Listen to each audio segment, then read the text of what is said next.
Il est exactement 17h02. J'espère que vous vous portez toutes et tous de mieux en mieux. On est en direct pour un nouvel épisode de Chaque jour, je vais de mieux en mieux. Avec mon invité aujourd'hui, Olga Vasilchuk. J'espère que j'ai bien prononcé ton nom, Olga. Oui, très bien. C'est J'ai rare répété que quelqu'un prononce correctement mon nom. surtout la première fois, donc je l'ai bien répété avant. Ouais. Comme ça, je ne me trompe pas. J'espère que tu vas bien. Très heureux de te recevoir pour notre premier rendez-vous. Bonjour. Merci pour l'invitation. Merci pour la Avec grand réception. plaisir. Chez Avec moi, il est grand 10 plaisir. heures du matin. Donc, Exactement. Donc, toi, tu nous regardes tu participes avec nous, tu es en direct depuis le Costa Rica, c'est ça? oui, Costa Rica, ça se voit, non? Le palmier. Les palmiers sont Oui, partout, dehors c'est et à c'est- l'intérieur. c'est vrai. Ça se voit à travers le palmier et c'est d'ailleurs quelque chose qui te tient à cœur. Toi, les palmiers, c'est depuis toujours. Tu disais à ta famille. D'ailleurs, c'est ce que j'ai découvert en préparant, Ouais. en regardant des émissions de toi, des interviews, des vidéos, tout ça. Donc, tu disais à ta famille que tu allais quitter l'Union soviétique parce que c'est là-bas où tu étais né. Et tu leur disais que tu vas aller habiter dans un autre pays où il y a beaucoup de palmiers et tout ça. Et eux, peut-être, ils t'ont pas cru. Si c'est bien ça. C'était l'époque de l'Union soviétique. C'était inimaginable que quelqu'un aille à l'étranger rien que pour visiter un pays. Et moi, j'ai vu dans les années 80, 1990, les telenovelas brésiliennes à la télé soviétique. C'était la première fois qu'ils ont passé les telenovelas. Et j'ai vu ce style de vie dans les climats tropicaux, les palmiers. Et j'ai dit à ma mère, un jour, je vivrai dans un pays tropical. Mais elle a dit, c'est pas possible. De quoi tu rêves? Nous avons un régime, nous vivons dans un pays où il y a un régime soviétique. C'était inimaginable. C'est pas qu'ils croyaient pas, c'était inimaginable techniquement. Mais pour moi, c'était même pas la foi, la croyance, c'était la connaissance intérieure. J'étais persuadée intérieurement qu'un jour ça arrivera. Comment? Je ne savais pas, mais je savais que ça allait arriver. Et ben voilà, je vis dans le pays, je trouve pour moi l'endroit idéal, sur tous les points de vue. Sur tous les points de vue. Et il y a beaucoup de choses très intéressantes à partager dans cet épisode. On va laisser un peu de temps pour les personnes qui viennent de se connecter pour nous dire s'ils sont prêts et prêtes à suivre cet épisode. N'oubliez pas que vous pouvez nous laisser un commentaire pour nous dire si la qualité de l'image, du son sont top et surtout à partir de quel endroit géographique vous nous regardez. Comme ça, on se rapproche tous ensemble de ce moment de partage et de connexion. N'hésitez pas aussi à préparer vos questions en relation avec l'astrologie. Pas de consultation, sauf si vous contactez Olga sur son profil personnel à travers les différentes adresses qu'on vous a partagées dans la description de cette vidéo. Donc, vous avez tous les liens vers Olga, vers son profil, si vous voulez des consultations. Mais dans cet épisode d'aujourd'hui, on va parler surtout des énergies globales. Si on peut appeler ça interprétation, parce que c'est comme ça qu'on procède dans l'astrologie. Si tu me corriges si je me trompe, Olga, dans l'astrologie, on procède par interprétation des astres, des planètes, de leur position. C'est comme ça qu'on procède. C'est des interprétations. Ouais. C'est ta question pour moi? Comment ça Non, fonctionne? pas encore de question. C'était juste, corrige-moi si je me trompe, par rapport au processus dans l'astrologie, qui est donc, c'est l'interprétation en fait des planètes et des astres. C'est comme ça qu'on procède. Oui, mais si on donc, parle d'une personne spécifique, on prend pour la base de l'interprétation. Désolée s'il y a des bruits autour de moi, parce que moi je vis à la montagne. Il y a des bruits. Donc, des chiens, des oiseaux parfois. Donc désolé. On prend pour la base la date de naissance, la ville de naissance et l'heure exacte de naissance. Et à partir de ce moment-là, on peut faire beaucoup de choses. Alors, on a les premiers commentaires. De toute façon, on vous laisse un peu de temps pour que vous vous installiez, pour que vous soyez prêts à suivre avec nous cet épisode très passionnant, parce qu'en même temps, on va parler de l'astrologie en général, des mythes, des réalités. Et aussi, on va parler de l'éclipse, de la pleine lune et de l'éclipse qui ont lieu le 5 juin, plus l'équinoxe et l'éclipse solaire qui ont lieu entre le 20 et le 21 juin. Voilà. Donc, il y a des informations qui vont concerner presque tout le monde et plus spécifiquement, encore plus pour cette éclipse, les Sagittaires, les Gémeaux, les Poissons et les Vierges, si je ne me trompe pas. Est-ce que les Vierges, si ou non? Tu vas nous confirmer ça de toutes les façons? Oui, il faut que je réfléchisse là-dessus. Bien sûr, tu vas nous confirmer ça. Donc, bonjour Amel, salut à toutes les personnes qui sont en train de commenter maintenant. Merci beaucoup aussi Catherine, bonjour à toi aussi. On vous voit, on vous entend très bien. Bonjour Véronica, bonjour à toutes les personnes qui Bonjour. sont connectées. Comme je vous ai dit, on vous laisse un peu de temps pour que vous vous mettiez à l'aise, pour que tout le monde se prépare, pour qu'on parte et qu'on commence ce moment de partage. Avec Olga Vazelchuk, notre première fois, j'espère que C'est pas la dernière. ça va apporter. Oui, ça ne sera pas la dernière de toute façon, parce que ce que j'adore aussi en toi, c'est que tu es quelqu'un de très spontané et très naturel. Et ça se voit à travers tes interviews et à travers tes vidéos. Donc, j'allais faire une présentation, mais je pense que toi, tu te définis ou les titres que tu as aujourd'hui, c'est astrologue, tarologue et coach en ésotérisme. Oui, c'est comment je me définis. Ouais. Je pense que j'ai trouvé ma voie. C'est un chemin. Ça n'a rien à voir avec une formation qu'on pourrait recevoir, que j'ai reçue, qu'on pourrait recevoir à l'âge où on va à l'université. J'ai étudié à l'université linguistique de Minsk, la capitale de la Biélorussie. J'ai étudié à l'université de Genève, à la faculté des lettres, donc je maîtrise plusieurs langues. Comme vous pouvez le constater, je parle français. Je travaille en russe, en français, en anglais. Voilà, donc c'est quoi les langues que tu parles? Anglais, russe, Anglais, français, français, espagnol? polonais, parce que je suis née et j'ai vécu en Biélorussie, donc c'est la République de l'ancienne Union soviétique, à la Presque frontière avec la à la Pologne. frontière de la Pologne, exactement. Et aussi, donc, comme je dis, pour montrer que j'ai bien préparé tout ça, c'est pour montrer que j'ai bien préparé. Je t'en prie, à vas-y. Costa Rica, je parle espagnol, Alors, je me débrouille. précision, pour les personnes qui sont en train de nous suivre, le Costa Rica est un pays qui te tient à cœur et qui te tenait à cœur depuis longtemps. Tu es installé là-bas depuis juillet 2015. 5 ans, ça fait 5 ans, ouais. Voilà. Bon, Et, on va rentrer dans. Donc, ok. Comment t'es venu toi cette envie ou cet intérêt pour l'astrologie?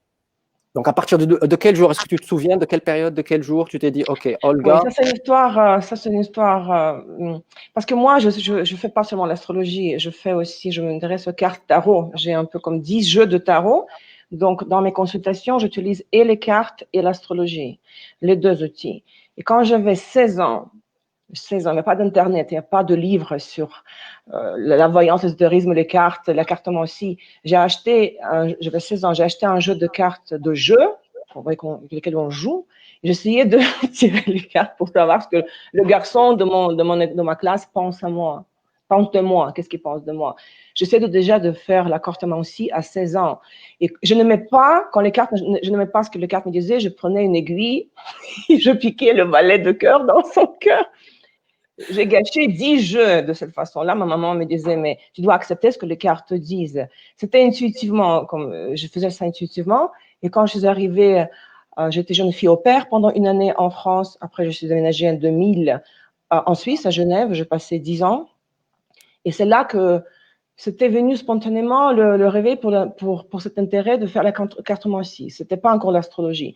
Et j'ai acheté mon premier jeu de tarot que j'utilise aujourd'hui pour mon travail avec les clients. Il a 20 ans, ce jeu de tarot, The Rider White.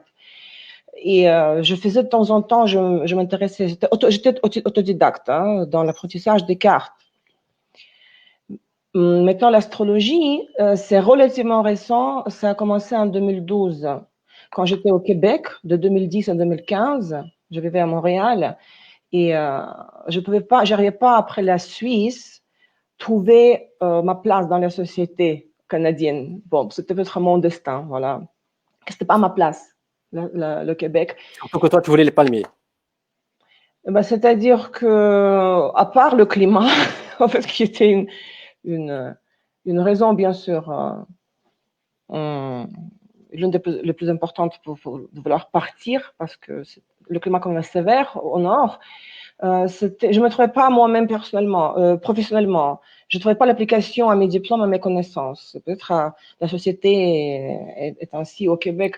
Il y a des gens qui réussissent, qui sont très heureux. Ce n'était pas mon cas et j'ai le droit, j'estime. Donc, quand je me cherchais, je me suis dit, est-ce que je reviens en Europe? Est-ce que je vais ailleurs?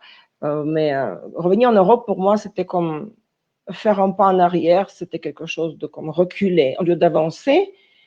Et je commençais à voir les clients pour les cartes, pour les tarots. Et puis, c'est ma maman, en fait, qui a commencé à étudier l'astrologie de manière autodidacte. Et elle a dit que pourquoi tu tu ne tournes pas vers cet outil-là, en plus des cartes. Et c'était à peu près en 2012 où j'ai, en quelques mois, dans une école d'astrologue russe, online, sur Internet, j'ai fait l'apprentissage très rapidement. Moi, je trouve que pour être astrologue, il faut avoir un cerveau conçu pour ça. On ne peut pas. C'est un mythe. C'est un mythe que tout le monde peut apprendre, l'astrologie. Mais ça veut dire quoi, avoir un cerveau pour cela? Il faut être un personnage uranien. Je suis Verseau. Il faut avoir cette capacité intellectuelle suprême. Et quand je le dis, attention, je ne dis pas que je suis plus intelligente que les autres. Hein. Je veux dire qu'il faut avoir cette capacité d'analyse, de synthèse qui représente cette capacité, ce talent, ce don représente l'hypostase de Uranus, supérieure d'Uranus. L'octave inférieure d'Uranus, c'est Mercure. Quand on réfléchit, quand on donne une évaluation à notre comportement, au comportement de l'autre, à la situation, c'est juste au niveau de la planète Mercure, n'est-ce pas? La capacité d'analyse et de synthèse au niveau basique, ce qui nous diffère des animaux d'ailleurs. Mais Uranus, c'est cette capacité intellectuelle de synthèse et d'analyse, mais à notre niveau. Parce que quand on prend en compte les paramètres astrologiques, alors voilà, pas tout le monde qui peut consulter. C'est ça ce que je voulais te dire. Alors excuse-moi si je vais te couper. N'oublie pas que nous, la majorité d'entre nous, on n'est pas encore des astrologues. Donc quand tu vas utiliser des noms comme Mercure, Uranus, tout ça, d'accord, on sait que c'est des planètes, mais pour nous, on ne sait pas quel aspect ça influence. Pour montrer que je m'y connais. Ok, d'accord. Mais tu nous as bien eu en tout cas. Ok.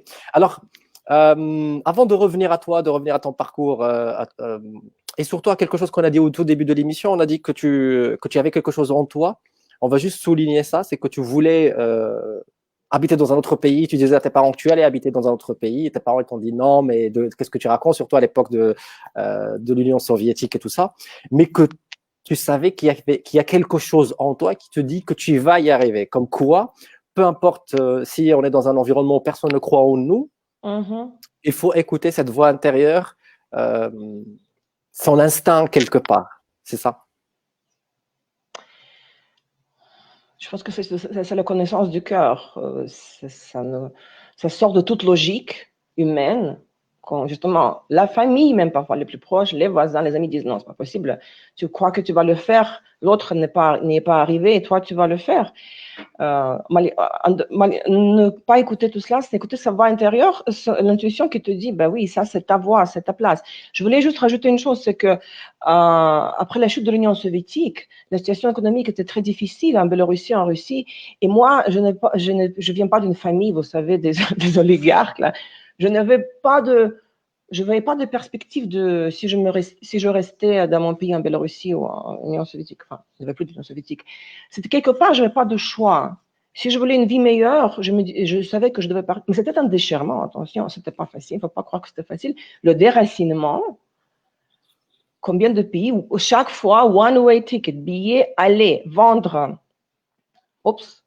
Non, t'inquiète pas, non, je suis là au contraire, mais juste quand tu parles, toi, je te laisse toi sur l'écran. C'est-à-dire que fermer tout, brûler les ponts, vendre les affaires, les meubles, faire 2 valises et puis partir, acheter un billet, aller. Le déracinement, parce qu'on s'attache, on a des amis, on a peut-être des amoureux. Ma soeur habite à Genève depuis 10 ans. Donc, le déracinement, attention, c'est pas facile, c'était un sacrifice pour moi, mais en même temps, ce sacrifice m'a permis d'avoir autre chose, de recevoir de ma vie, d'avoir autre chose. Quelque part, je n'ai pas de choix. D'un côté, je sais que c'est paradoxal, d'un côté, c'était mon choix. Personne ne m'a offert les opportunités. J'ai emprunté de l'argent pour partir en bus de la Biélorussie en France, mais c'était mon choix. Mais en même temps, quelque part, je n'avais pas d'autre choix. Soit je restais là-bas et j'avais une vie, je ne sais pas quelle vie j'aurais eu, soit j'allais vers l'inconnu, adaptation dans un nouveau pays, parler une nouvelle langue, se faire vendre, entre guillemets, mes compétences, talents et tout ça. Voilà. C'est l'heure à la prière ici au Maroc, donc voilà. Ça, c'est intéressant. Donc, pour revenir au sujet d'aujourd'hui, qui est l'astrologie limitée à la réalité, il y a beaucoup de choses à dire sur ce sujet. D'abord, merci à toutes les personnes qui ont commenté, qui nous ont laissé des commentaires, comme Randa, d'ailleurs, Ça, c'est ma Evelyne. copine. Ça, c'est ma copine Randa. On Alors, se connaît depuis tu as, Montréal. alors, Evelyne aussi qui te dit bonsoir, Olga. Voilà, Randa, donc, du Sénégal, elle te fait un coucou. Oui, mais Randa, on a travaillé ensemble à Montréal. Ok. Alors, on a Linda aussi qui nous laisse un commentaire qui nous dit mon père qui aurait eu 90 ans faisait de l'astrologie, on calculait, c'était un travail de fou et à l'heure actuelle, c'est plus facile de refaire de l'astrologie. Oui, j'aimerais commenter ça. J'aimerais commenter par rapport au calcul. Bah, alors, on commence par répondre à ça et après on rentre dans le vif du sujet. Parce que ici, ce serait intéressant de commenter, Linda, parce que c'est vrai qu'à une époque, il n'y a pas de logiciel astrologique. Hein. On calculait tout à la main. Maintenant, c'est très rapide, c'est plus facile. On rentre dans le logiciel astrologique donné de naissance et on obtient la position des planètes dans les signes, dans les maisons. Ça nous facilite la vie, les technologies modernes. Hein. Donc, je laisse pas commenter. Vous voyez, 90 ans, donc j'imagine qu'il a fait l'astrologie, qu'il aurait eu 90. Il a fait l'astrologie il y a, quand il était jeune ou adulte, quand il n'y avait pas d'Internet, pas d'ordinateur, n'est-ce pas, j'imagine. Je ne sais pas comment elle faisait avant, parce que je fais les choses tellement rapidement grâce à mes deux logiciels que j'utilise. Et c'est, mais normalement, les astrologues doivent enseigner à ses élèves que vous devez savoir monter la carte du ciel sans logiciel en utilisant ce qu'on appelle les éphémérides, une sorte de livre encyclopédie, un livre avec la position des planètes dans les signes, dans les degrés pour toutes les années là, du siècle présent, siècle passé. Vous devez savoir s'il y a l'apocalypse, s'il n'y a plus d'Internet, s'il n'y a plus d'ordinateur, vous devez savoir monter la carte du ciel ou faire les calculs manuellement. C'est-à-dire que en utilisant les éphémérides sans logiciel astrologique. Mais c'est vrai que moi je ne sais pas le faire, je vous avoue. Le fait que j'ai l'accès à d'autres logiciels professionnels que j'utilise dans mon travail, ça facilite la vie, bien sûr. D'ailleurs, je suis très curieuse quand je rencontre quelqu'un qui m'intéresse, son personnage m'intéresse, je cherche toujours à savoir sa date de naissance. Je rentre tout de suite les données dans le programme. Je veux savoir comment il est. D'ailleurs, ça nous ramène vers le profil de la personne qui présente cette émission. puisque, et pour revenir d'ailleurs, ça va être un parfait lien avec la pleine lune et l'éclipse de ce vendredi. Donc, il y a un super lien entre ma date de naissance et la pleine lune qui va avoir lieu. On va commenter ça dans pas longtemps. Mais avant, je vais continuer avec les commentaires. Alors, le Verseau est un peu à part, on le comprend parfois difficilement. On va revenir à ça, Evelyne. Alors, il y a Linda qui te dit, vous avez eu un parcours de combattante, bravo, et c'est que le début. Olga, il vient juste de démarrer. Alors, oui, j'aime beaucoup Olga. Nous aussi, Evelyne, avec une femme combative, exactement, avec beaucoup d'humour, c'est exactement ça. Et d'ailleurs, merci pour toutes les personnes qui sont en train de commenter. N'hésitez pas à nous laisser un petit commentaire. Et c'est votre façon de participer, de nous dire que vous êtes là, que ça vous concerne aussi, qu'on fasse un travail de recherche et de partage, qu'on vous apporte les informations jusqu'à chez vous, qui puissent vous permettre de voir les choses d'une façon plus claire, de vous voir d'une façon plus positive, constructive, joyeuse, et d'aller tous de mieux en mieux chaque jour. D'ailleurs, il y a une parenthèse que je voulais faire, c'est que il y a des personnes qui peuvent se poser la question sur pourquoi le travail que je fais sur moi prend beaucoup de temps. De toutes les façons, c'est comme ça. C'est comme quand on plante un arbre, ou par exemple, il faut déjà préparer le terrain. Faut préparer la graine, faut lui laisser le temps de pousser, il faut l'accompagner avec par exemple, toutes les conditions nécessaires pour que ça fleurisse. Donc, allez-y doucement avec vous-même. Et voilà, je ferme la parenthèse et on revient au sujet d'aujourd'hui, l'astrologie, les mythes et la réalité. Par quoi tu veux qu'on commence, Olga? Est-ce qu'on commence par la pleine lune ou est-ce qu'on commence par l'éclipse lunaire ou est-ce qu'on commence par quoi tu veux commencer? C'est-à-dire que, à vrai dire, j'ai parlé de la pleine lune, de l'éclipse dans la vidéo que j'ai créée hier, que je vais publier sur ma chaîne, parce que si je la répète quelque part, si je reprends les infos de cette vidéo, je vais être très, très technique. Hein. Et mes vidéos sur ma chaîne YouTube sont techniques, sont destinées à ceux qui s'y connaissent un peu en astrologie. J'aimerais, en fait, je vais essayer de ne pas être trop technique. Oui, ok. Ce que je veux dire, voilà, comme ça. Je trouve extraordinaire que j'ai été contactée par Youssef. Ça fait comme quelques jours avant le week-end dernier, une semaine, la veille donc, une semaine avant la pleine lune, l'éclipse lunaire. Bon, pour moi, c'est dans ma maison 10 en astrologie. Ceux qui s'y connaissent savent que la maison 10 correspond au domaine de la vie, de l'ascension sociale, la carrière verticale, le statut, le respect, l'autorité, n'est-ce pas, le pouvoir formel, la maison 10, la carrière. Donc, quand j'ai reçu ce contact de ça, je me suis dit, tiens, bon, coïncidence, mais pas de coïncidence, il n'y a pas de coïncidence, que c'est un signe que, puisque l'éclipse apporte des changements, des restructurations profondes dans le domaine de la vie, qui correspond à la maison du thème où se projette l'éclipse. Pour chacun de nous, ce sera un cas unique, n'est-ce pas, un placement de l'éclipse unique.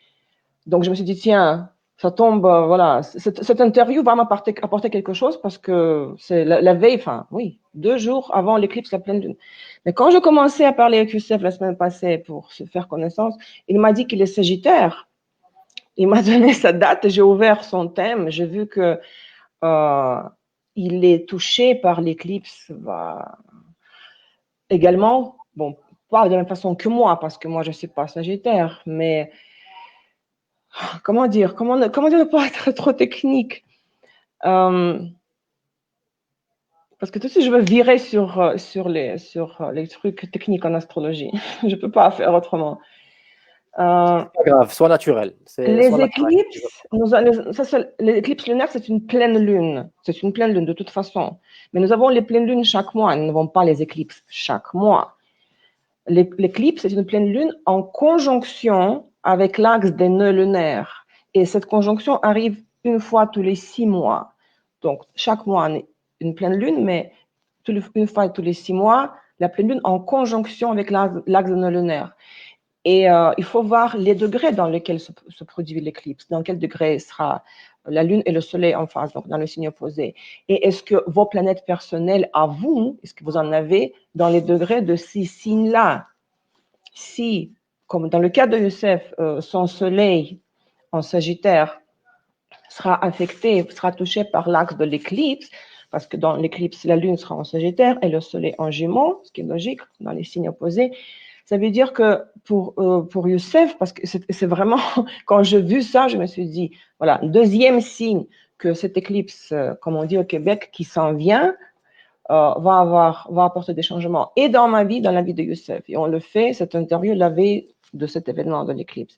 Youssef a son soleil en Sagittaire, dans le 15 degrés de Sagittaire, et donc la lune en Sagittaire, donc, qui fera partie de la pleine lune de l'éclipse lunaire, va toucher son soleil.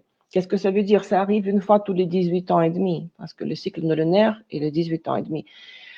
Ça arrive voilà, une fois pendant cette période-là, et ça apporte dans la vie de la personne concernée par cette projection de l'éclipse, on appelle ça l'état de chaos primaire, l'annulation, la remise à zéro, l'annulation des anciens programmes de vie, l'annulation des anciennes situations. On peut avoir 17 ans, on peut avoir 70 ans, si l'éclipse tombe sur notre thème, s'il touche nos luminaires, c'est-à-dire le soleil, la lune ou les deux, il va avoir une nouvelle vie. La personne va commencer une nouvelle vie. Parfois, la personne dit ouais, j'ai 70 ans, j'ai fini ma vie, laissez-moi tranquille, je veux me reposer, je suis à la retraite. Ah non, l'éclipse touche son soleil ou sa lune, et puis on lui donne encore quelque chose, une nouvelle affaire, un business à réaliser, une nouvelle relation à construire. il y a un facteur karmique dans l'impact des éclipses sur notre vie. Qu'est-ce que c'est un facteur karmique? Tout le monde a peur du mot karma. Le karma, c'est la loi de la cause et de la conséquence, n'est-ce pas? Nous recevons les changements, nous rentrons dans les périodes de changement pendant les éclipses que nous ne pouvons pas éviter. Le libre arbitre est limité, voire inexistant. C'est ce qu'on appelle le facteur karmique. Donc, si pendant l'éclipse, vous voulez mettre fin à quelque chose, à une relation, à une situation de travail, ou arrêter de fumer, ou commencer un régime, enfin, faire un détox, donner un boost à votre métabolisme. Si vous faites un jeûne pendant l'éclipse, si vous faites un effort pendant 24 heures de ne pas fumer, ce sera plus facile après l'éclipse de ne pas revenir aux mauvaises habitudes, d'accord? Parce que c'est vraiment l'état du chaos primaire à partir duquel on crée une nouvelle réalité. Nous créons une nouvelle réalité, tout ce que nous visualisons au moment de l'éclipse.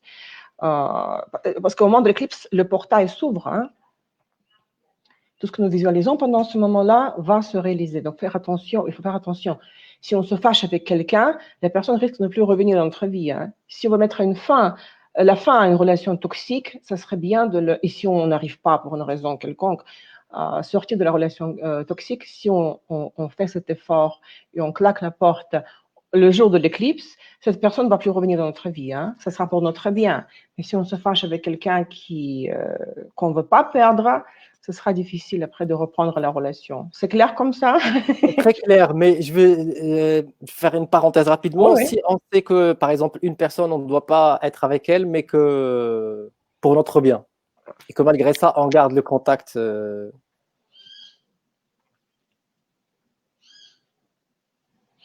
Mais je Voilà. pense que si cette relation est toxique, par exemple, la providence, l'univers va avoir, de toute façon, tôt ou tard, va utiliser ses outils pour faire sortir la personne de notre vie, hein. Ben, c'est pour demander pour une amie, parce que de toutes les façons, moi je ne vais pas vous mentir, puisque on a une certaine complicité avec les gens qui regardent cette émission. Moi, je suis comblé de moi-même. Et tu sais, c'est ça ce qui est incroyable, parce que tu parlais tout à l'heure de l'éclipse et qu'elle touche mon soleil, je crois que c'est ça. Donc, tu parlais d'une remise à zéro, d'une réinitialisation du système et que tout va recommencer à zéro. C'est exactement ce que je suis en train de vivre depuis les 3 derniers mois. D'ailleurs, on parle de ça dans des états d'éveil spirituel que pour s'éveiller, il faut se débarrasser de tout, il faut mourir quelque part. Il faut que l'ancienne version de moi meure, que tous les systèmes que j'ai sauvegardés puissent être déprogrammés, par exemple, et que je puisse renaître. Qui est Youssef? Evelyne, c'est moi qui présente l'émission. Ah oui, parce que. Donc, tu parles tout à l'heure. Youssef. Salut Evelyne. Voilà. Donc, tout ce que tu disais par rapport à la pleine lune, ça s'applique. Mais est-ce que ça s'applique uniquement au Sagittaire et que ça va toucher. Donc, ce que tu nous dis que c'est cette pleine lune, elle apporte une grande transformation. Merci d'abord pour les informations que tu as partagées autour de mon sujet, qui rejoignent donc mes transformations et mon état de renaissance, et que je l'appelle vraiment renaissance. Donc, est-ce que cette pleine lune et ces énergies vont toucher que les Sagittaires? Voilà. Donc, oui, Evelyne, exactement. Donc, exactement. Voilà. Donc, est-ce que ces énergies vont toucher uniquement les Sagittaires et les personnes qui ont, par exemple, leur soleil ou leur lune dans une maison? D'ailleurs, il y a une question sur les maisons, je vais revenir. Et on a une personne qui va participer tout à l'heure sur l'émission aussi pour poser des questions. Donc, est-ce que c'est juste un signe en particulier, ou les 4 signes dont on a parlé tout à l'heure, les signes mutables, ou est-ce que c'est vraiment cette énergie de pleine lune avec toutes ces planètes rétrogrades en ce moment? C'est quelque chose qui touche la majorité des gens, peu importe leur signe astrologique. Tu sais ce que c'est le signe mutable? Ça, c'est bien. Signe mutable, oui. En fait, juste une petite remarque. Il y a 2 cas de figure. On peut se réveiller le matin et se dire, je veux commencer une nouvelle vie. Je veux moi-même, par mon propre effort, fermer les portes, brûler les ponts et commencer une nouvelle vie. Ça, c'est la prise de conscience Elle est aussi provoquée par les aspects dans les transits, dans d'autres techniques des prévisions que je ne vais pas citer parce que c'est trop compliqué. Mais les éclipses provoquent cette annulation, la remise de compteur à zéro, malgré notre volonté. On peut parfois, très souvent, les gens y résistent. Ils disent que non, je ne veux pas. Mais la situation, ça dépend de quel domaine de la vie de la personne. L'éclipse apporte les restructurations majeures. Je ne veux pas déménager, je ne veux pas perdre le partenaire, je ne veux pas partir à l'étranger. L'éclipse apporte les changements, il impose les changements auxquels on ne peut pas résister, parfois auxquels on n'est même pas prêt, on n'a pas visualisé ça, on n'a pas contemplé.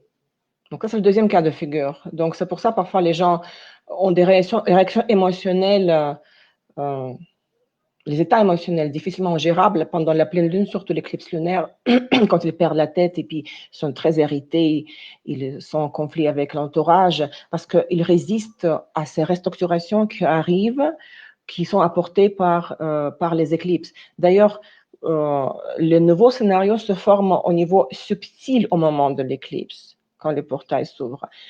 Au niveau des événements, la vie change. Au niveau des événements réels, dans la vie réelle, pas tout de suite. Il faut attendre, en principe, on dit 3 mois, le point milieu des éclipses. 3 mois après l'éclipse, par exemple, de maintenant, de l'été 2020 et 3 mois avant. Donc, entre les deux saisons, en fait. On appelle ça le point milieu. Donc, parfois, le jour de l'éclipse, il n'y a rien de spécial qui se passe. On se dit, tiens, c'est une nouvelle lune ou pleine lune comme les autres pleines lunes et les nouvelles lunes. Mais 3 mois après, on voit les scénarios qui sont nés au niveau subtil au moment de l'éclipse. On voit ces scénarios se réaliser dans la vie réelle, d'accord?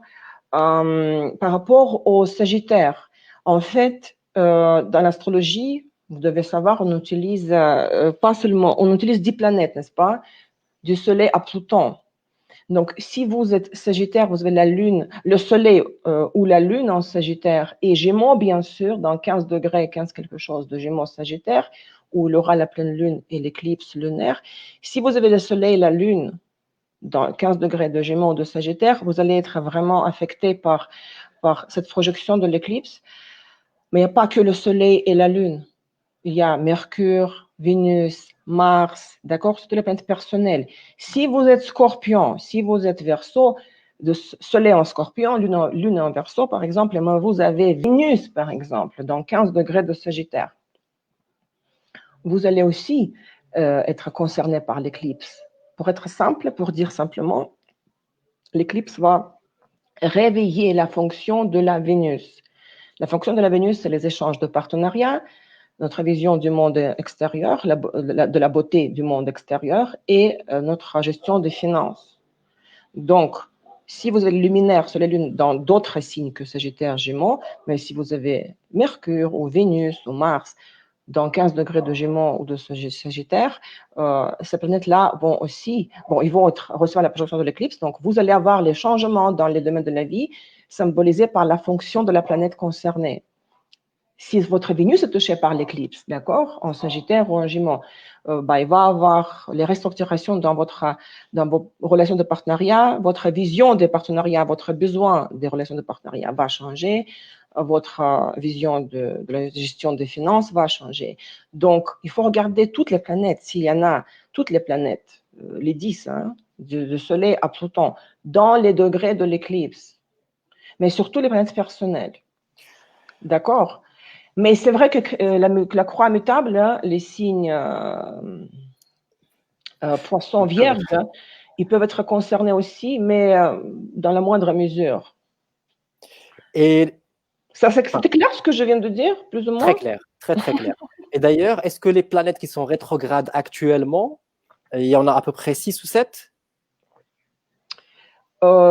Jupiter, Saturne, oui, les sociales. Neptune va, parce que je fais la vidéo hier, je me souviens. Neptune va être rétrograde le 22. Oui. Pluton aussi à la fin du mois, quelque part. Uranus est direct.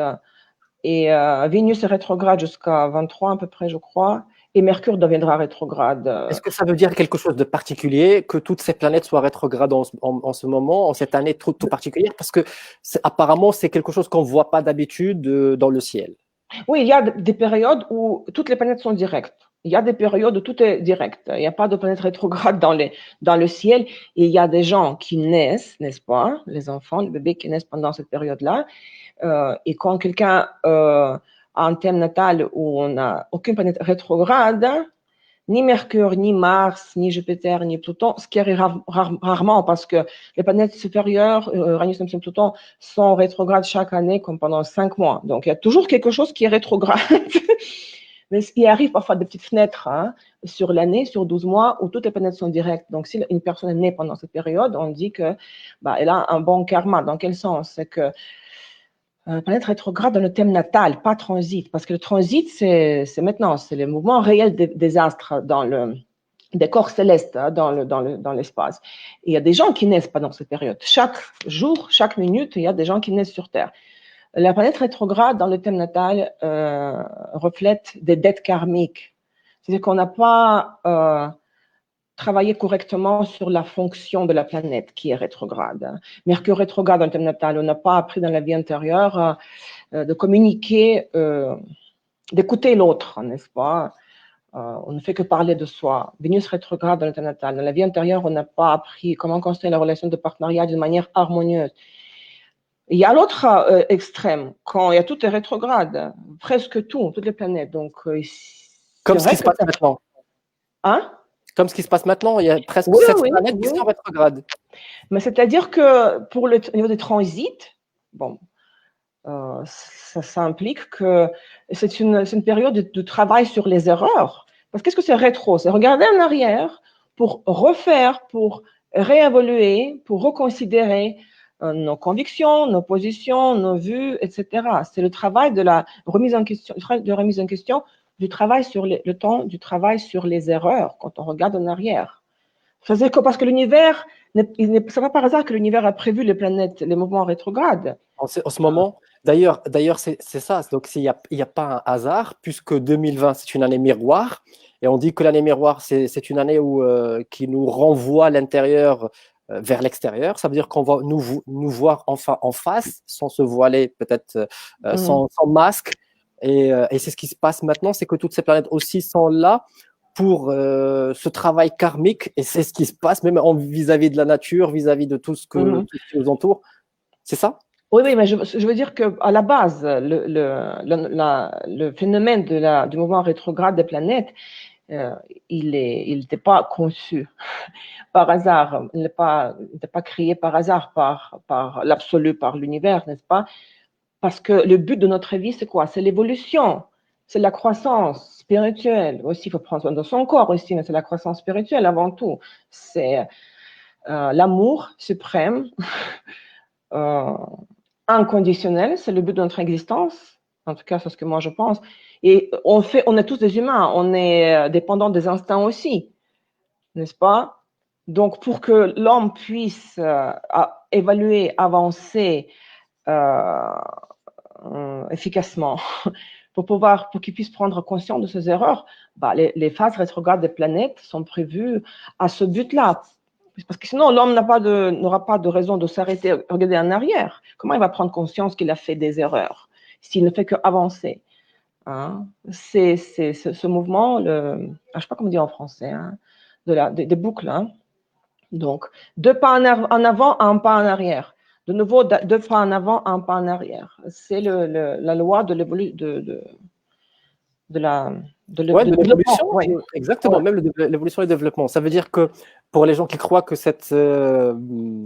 alors déjà, on croyait que 2020, c'était les 6 premiers mois, alors que finalement 2020, c'est vraiment, ça va commencer quand et ça va se terminer quand cette année? Parce que à chaque jour, on se dit, ça y est, on a tout vécu, ok, ça y est, il y avait l'épidémie par exemple, et ça y est, on va passer à autre chose, alors que là, on voit qu'il y a la pleine lune, l'éclipse, plus une autre éclipse solaire peut-être vers de décembre, et si elle, peut-être c'est l'apothéose, c'est ça?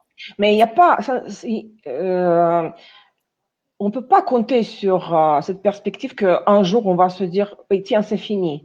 On est tous en paix, on est bien là, on a assez souffert. Maintenant on va vivre la vie de nos rêves. Et tout est cyclique, tout se répète. les planètes ont leur mouvement. Le mouvement des planètes est cyclique. Les phases rétrogrades se répètent régulièrement. Les aspects de transit se répètent. Il y a un mouvement constant dans tout. Il y a des cycles et ça se répète, les cycles se répètent et donc il y a des moments de répit, effectivement, quand il n'y a pas, si on prend 12 mois sur l'année, il n'y a pas de planète rétrograde, on n'est pas dans la saison des éclipses. Il y a des périodes comme ça. Parfois, quand je fais les prévisions pour ma chaîne YouTube, je dis, tiens, j'ai que de bonnes nouvelles pour vous pour ce mois-ci. Toutes les planètes sont directes, pas d'éclipse, donc profitez de cette période-là pour mettre en œuvre un beau projet, etc. Après, il y a une période qui arrive où voilà, les planètes commencent à reculer. Il y a les éclipses qui annulent les anciens scénarios de nos vies, hein, que ce soit au niveau personnel, au niveau des interactions sociales, au niveau de la politique mondiale, etc. Après, ça s'arrête, de nouveau, un moment de répit. On ne peut pas compter sur un jour, comme je dis toujours, le paradis était perdu. On est là pour apprendre dans l'école de la vie. Et les leçons de la vie se présentent sous forme des épreuves. Mais il n'y a pas que ça, il n'y a pas que la souffrance et les épreuves quand on doit travailler sur nos propres qualités dans l'interaction, dans le contexte de l'interaction avec la société, les autres, les partenaires, des moments de répit, des moments de défi de nouveau. Voilà. Avant de continuer sur les autres points de l'épisode d'aujourd'hui, ce qu'on a compris avec toi, c'est que l'horoscope n'existe pas. Ça, c'est... Ouais. Est-ce que c'est vrai? Donc, l'horoscope de la semaine, du jour, du mois, de tout ça, ça n'existe pas. Il y en a ceux qui vont jeter les pierres, là, me jeter les pierres. Non, mais c'est très intéressant à découvrir comme ça. D'ailleurs, je rappelle pour que vous pouvez poser vos questions et vos réactions en direct à notre invité Olga Vasilchuk. Voilà, donc n'hésitez pas à laisser votre questionnement qu'on aura le plaisir de diffuser aussi pour enrichir ce moment de partage. Donc, Olga, est-ce que c'est vrai que l'horoscope n'existe pas? Ça n'existe pas, non, mais il faut que j'argumente, n'est-ce pas? S'il te plaît. Ça, c'est le mythe que on peut faire les prévisions pour les signes pour une période, un mois, une semaine, une année. C'est un mythe, puisque notre mission s'appelle l'astrologie, les mythes et la réalité. L'astrologie, c'est une science, système de calcul similaire aux mathématiques, n'est-ce pas? Mais en plus de ça, il y a une couche ésotérique. Moi, je dis toujours que l'astrologie, tant que système de calcul, sans couche ésotérique, c'est je veux dire un truc maintenant, c'est comme le sexe sans amour. D'accord? C'est moi qui ai inventé cette image. Il y a beaucoup de paramètres. D'accord? Les planètes, 10 planètes, dans les signes de zodiaque, dans les maisons de l'horoscope, en aspect entre elles. Si quelqu'un dit, voilà, je suis bélier et je vais lire l'horoscope pour le bélier, qu'est-ce que ça veut dire l'horoscope pour le bélier? C'est que vous êtes bélier, vous avez votre soleil, votre signe solaire est bélier. Et dans le signe de bélier, mais qui dure 30 jours, 30 degrés, n'est-ce pas? Donc, cette partie de l'écliptique qui reçoit la projection de la constellation du bélier. Donc, 12 signes qui occupent 30 degrés, n'est-ce pas, sur l'écliptique, autour de la Terre. Mais si je suis né le premier jour où le soleil est en bélier, je vais être à la frontière, mon soleil va être à la frontière entre bélier et le signe précédent, donc les poissons. Si je suis né à la fin du signe de bélier, mon soleil va être proche déjà du deuxième signe de taureau. Donc, ceux qui font les horoscopes, parce que je connais les astrologues, et c'est ce qui m'étonne toujours, ceux qui font les horoscopes pour les signes, les astrologues sérieux, parce que ce que vous lisez dans les journaux, la presse jaune, tout ce qui est ça c'est des conneries, quoi. Mais il y a des astrologues qui font les horoscopes pour les signes. C'est ce qui est étonnant, je trouve. Ils se basent sur, ils prennent les transits. Par exemple, maintenant, on sait que Pluton est en Capricorne, Jupiter rétrograde, réentré en Capricorne, Saturne aussi. Donc, ils regardent les transits des planètes supérieures, surtout, sociales et supérieures, de Jupiter à Pluton, par rapport au degré du Soleil, en bélier. Oui, mais il y a une marge énorme. Il y a une marge énorme. Si je suis né le premier jour du Soleil en bélier ou à la fin du bélier, cet impact des transits des planètes supérieures ne va pas être similaire. Vous voyez ce que je veux dire? Mais oui, oui, on a vu ce que tu veux dire, même si on n'a pas la connaissance technique de découvrir le premier jour du soleil et quel degré. Non, on sait que quand les béliers fêtent l'anniversaire, c'est quand l'équinoxe de printemps? C'est le 21 mars, le 20 mars, normalement le 20-21 mars. Oui, c'est le printemps, c'est la nouvelle année astrologique, l'équinoxe de printemps, quand le soleil entre dans le premier degré de bélier. On sait tous quand tel ou tel signe commence. Quand le 21 juin, le soleil va entrer en cancer. Donc, si je suis né le 21 juin ou le 19 juillet, bah, je suis toujours cancer. Mais les transits des planètes supérieures par rapport à mon soleil dans le cancer, au début ou à la fin du cancer, et ça ne va pas être les mêmes tableaux des influences. Donc, ce que je veux nous dire, c'est que il n'y a pas une précision, une justesse dans l'interprétation des signes astrologiques classiques, de la façon qu'on nous vend dans les journaux, les magazines, tout ça. Au niveau des prévisions, non. Ça, c'est juste un coup de marketing. D'accord. La seule chose qui correspond à la réalité, le seul type de prévision qui est valable, qui est potable, acceptable, qui est valable, c'est les prévisions qui se basent sur, pour une personne particulière, sur sa date de naissance, la ville de naissance géographique, parce que si vous êtes né à Montréal ou à Melbourne, en Australie, ça ne va pas de la même chose. Et l'heure de naissance. Et les minutes exactes de naissance. Et encore, cette minute, il faut la confirmer, il faut que l'astrologue la confirme. Ça s'appelle la rectification. Parce que le bébé est né, il peut pas. Comment vous pouvez être sûr que vous êtes né à telle heure? La parole de la mère, le document de l'hôpital, oui, ça donne un peu des repères, ça aide. Mais il faut être sûr de la minute exacte. D'ailleurs, c'est ce qui s'est passé pour moi. D'ailleurs, c'est ce qui s'est passé pour moi, puisque moi, l'information que j'ai, c'est que je suis né entre 18h et 18h30. Donc, il y a un astrologue qui me dit que je suis ascendant cancer. Toi, tu me dis, selon les traits de caractère, c'est ascendant gémeaux, sagittaire ascendant gémeaux. Donc, c'est pour cela que même les minutes, c'est très important pour avoir plus de précision. Et comme ça, quand on a le signe, l'ascendant, on peut avoir plus de clarté, de précision dans l'interprétation que nous allons faire. Interprétation du thème, c'est statique, n'est-ce pas? Le thème, c'est comme la photo du ciel au moment de la naissance. Bien sûr, si il y a une marge énorme de 20 minutes ou de 30 minutes, bah, tous les paramètres, plusieurs paramètres de thème se décalent, n'est-ce pas? Parce que les minutes se décalent, ascendant se décale. Mais c'est surtout au niveau des prévisions. C'est-à-dire qu'on peut, avec les 5 techniques de prévision, ça c'est déjà très technique, 5 techniques de prévision de l'avenir, n'est-ce pas? Des tendances dans le domaine de la vie. Pour avoir les dates précises de ces événements, dans tel ou tel domaine, il faut qu'on connaisse les minutes. Parce que si on a une marge d'erreur de 4 minutes, ça peut être dans l'autre ascendant. Les dates des futurs événements se décalent d'une année. OK. Donc, si on a une marge d'erreur de 30 minutes, bah, les prévisions que si je fais, voilà, ça va se de quoi? De 5 ans. Ok. Alors, je rappelle aux gens qui sont en train de nous suivre que vous pouvez participer en direct avec vos questions et vos réactions et vos commentaires. On va prendre, d'ailleurs, tout à l'heure, il y a Anaïs qui va nous rejoindre pour poser des questions. On a une intervieweuse aussi qui va nous rejoindre. Alors, d'ailleurs, Anaïs, elle a posé une question tout à l'heure. Elle nous dit, pensez-vous que les 12 maisons peuvent être interprétées de manière différente dépendant des écoles astrologiques?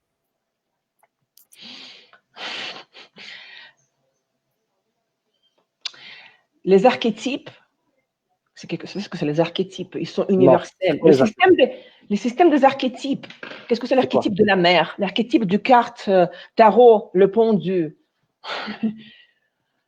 Qu'est-ce que c'est le rouge? Qu'est-ce que c'est le bleu? Les archétypes, n'est-ce pas? Les notions de base des choses qui existent dans l'univers, ils ne peuvent pas être réinventés. À la base, le pendu reste la carte du pendu. L'archétype de la maman reste l'archétype de la maman, n'est-ce pas? La lune représente dans le thème de l'homme, le signe lunaire pour l'homme représente l'archétype de la mère pour lui. Il va toujours inconsciemment chercher une femme comme sa maman, d'accord? Maintenant, les 12 maisons, en principe, il y a les mêmes interprétations pour toutes les écoles, je l'espère. Mais moi, personnellement, d'ailleurs, voilà, un autre mythe. Moi, je me fâche énormément, et c'est ce que j'enseigne dans mon école. Je fais fondre le mythe sur la maison 11. Ceux qui me posent les questions doivent savoir de quoi je parle, parce que vous me posez les questions sur les maisons. La maison 11 appartient au canal de Uranus et de Verseau.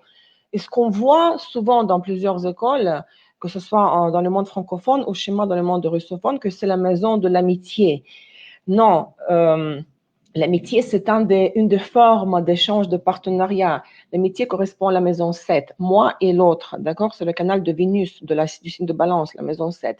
La maison 11, c'est la seule chose avec laquelle je ne suis pas d'accord, et c'est ce que je vois dans les autres écoles. Ils appellent la maison 11, c'est à l'archétype de la foule. La foule s'envisage. Voilà ce que je suis en train de faire maintenant. Je vois, les gens me regardent, les abonnés, les spectateurs. Moi, je ne vous connais pas, je ne vois pas vos vrais noms, je ne vois pas vos photos. Donc, ça, c'est mon interaction avec la foule. Ça, c'est la maison 11. C'est la politique aussi, lorsqu'on parle à nos électeurs, n'est-ce pas? On vend notre programme aux électeurs. C'est le travail avec les réseaux sociaux, avec le grand public, dans le sens animateur de télé, n'est-ce pas? Groupes sociaux, les groupes selon les intérêts, pas vraiment. C'est l'archétype de la foule, la maison 11. Donc, à part ça, bien sûr, les interprétations des autres maisons restent les mêmes. Parce que ça ne peut pas être aussi différent. Ça doit rester le même parce que c'est le système universel. Ça marche. On a aussi une autre question, mais très générale. Après, tu me dis si tu as envie de répondre ou pas. Je prends quand même la question de Véronica. Elle nous dit, voilà, what can you say about the economical crisis that we will live this year and the next year referred on the astrology? So, you want me to answer in English? You can answer in English or in French or in Arabic or. No, I will. Because I speak English, of course, so I will answer English this question. Look, to be honest with you, I'm not interested in what we call astrologie mondiale, mundane astrology in Russian. You have to be interested in politics, in economics, to be able to analyze global social tendencies, okay? Like the people who are interested by medical astrology. This is the only subject that I don't touch in my readings, in my consultations. I don't talk about health because I'm not interested. Of course, I take care of my health, but I don't give consultations, readings on this subject. The similar situation is the economic crisis.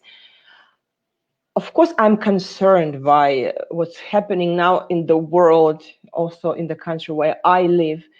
But in my work, I prefer to focus on the analysis of, synastry, compatibility between two people, personal predictions. So you have to check this with the astrologers who are passionate by this type of analysis, There are some. Ce qu'on peut dire en français pour les personnes qui ne comprennent pas l'anglais, c'est que de toutes les façons, toi, tu te focalises surtout sur les compatibilités entre, par exemple, deux personnes et sur les prédictions qui concernent une personne en particulier. Et d'ailleurs, même si on parle aujourd'hui d'une façon plus générale, par exemple, de l'économie, ça peut ne pas concerner plusieurs personnes parce que c'est chacun de nous et son parcours, son destin et où les astres entrent en influence par rapport à son chemin de vie aussi. Oui. Et donc, ce que je viens de dire, c'est que ce que je veux dire, c'est qu'il faut être passionné par les questions de la politique, de l'actualité, économie mondiale, pour faire des prédictions, analyser des prédictions astrologiques. C'est pas que ça m'intéresse pas le futur du monde, quoi, mais moi, c'est pas ma spécialité. Comme il y a des gens qui se spécialisent dans l'astrologie médicale, ok? C'est pas mon cas non plus. Donc, il faut avoir, c'est un créneau spécial. Et ça ne me passionne pas. C'est pour ça que je ne rentre pas dedans. Ça marche. N'hésitez pas à poser vos questions et réactions. Alors, on a tout à l'heure, on a eu Alors, voyons voir. OK, thanks, but it's the astrology. Alors, French, OK. Alors, voyons qu'on nous dit, OK, thanks, but it's the astrology with the position of the planet that says about the economical crisis, not health. En tout cas, est-ce que tu sens, toi, qu'il y a une crise économique ou peut-être une crise économique qui arrive ou pas? Je vais vous dire honnêtement, je ne me suis pas posé cette question-là. Je ne me pose pas cette question parce que je ne me connais pas en économie. Comment je peux analyser les tendances dans l'économie mondiale avec l'outil de l'astrologie si je ne suis pas passionnée par l'économie? L'histoire de la santé, c'est une comparaison. Si je ne suis pas médecin, si je n'ai pas de formation médicale, comment je vais faire l'astrologie médicale? C'est un OK. autre exemple. Si je suis intéressée par la psychologie, bien sûr, je vais être forte dans la astropsychologie ou dans l'enseignement, parce que j'ai une école en ligne. Ça marche. Ben oui, on va revenir pour parler de ton école en ligne et du premier module qui s'appelle justement Astrologie, les mythes et la réalité. Donc c'est d'ailleurs on a des commentaires super intéressants sur tes cours qu'on va prendre tout de suite après. On va commencer par ce commentaire sur ton cours qui nous dit d'ailleurs Aziza, on te salue, qui nous dit je vous conseille ces cours, ils sont super enrichissants et une approche ésotérique extra. Ouais. Voilà, donc vous avez tous les liens sur la description de la vidéo pour entrer en contact avec Olga et pour plus d'informations sur tout ce qui concerne votre thème astrologique. C'est ça, pas votre horoscope, mais votre thème astrologique. C'est ça ce qu'on dit correctement. Oui, parce que l'horoscope, c'est un terme qu'on n'utilise pas correctement. Si on prend, on dit birth chart en anglais, le thème astral, le thème natal, la carte du ciel, c'est la position des planètes dans les signes, dans les maisons, au moment de votre naissance. C'est la photo du ciel, d'accord? C'est le passeport de votre incarnation antérieure. C'est votre expérience, ce que vous avez ramené de la vie antérieure. On appelle pas ça l'horoscope, on appelle ça le thème astral, carte du ciel. L'horoscope, c'est un terme, je ne sais même pas comment l'appliquer correctement. En principe, ce serait mieux de l'appliquer pour les prévisions, mais Ça marche. pas pour le thème natal. Ouais. Ok, alors Katrina, elle nous dit, est-ce que l'effet de cette, pour revenir d'ailleurs à ce qui se passe ce vendredi et aussi en ce mois de juin, l'éclipse lunaire en pleine lune, plus la pleine lune, et l'éclipse solaire en équinoxe, le jour de l'équinoxe. Katrina qui nous dit, est-ce que l'effet de cette éclipse lunaire en Sagittaire peut avoir une incidence si elle se passe à proximité d'une planète natale impersonnelle comme Uranus ou Neptune? Voilà, c'est quelqu'un qui s'y connaît, hein, ça se voit tout de suite. Hein. C'est une question très technique. D'ailleurs, un nom de famille slave. Hein. Koteva, exactement. J'adore ce genre de questions parce que c'est très technique et bon, bien sûr, je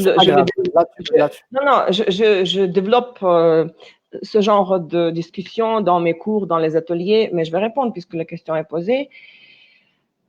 C'est vrai que, oups, il y a le tonnerre. Qu'est-ce que c'est à proximité? Moi, personnellement, je considère l'orbe de 3 degrés pour la conjonction.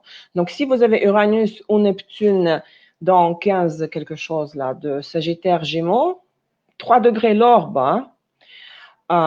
Ce qui est mon cas d'ailleurs. J'ai Neptune, tiens, ça c'est drôle comme coïncidence. J'ai Neptune en milieu de Sagittaire qui n'est pas personnel. Pluton chez moi est personnel et Uranus aussi, mais Neptune n'est pas personnel. Il n'a pas d'aspect avec la planète personnelle. Il n'est pas le maître de la maison 1, il n'est pas en maison 1. Neptune en maison 10 non personnel. Il est touché par l'éclipse.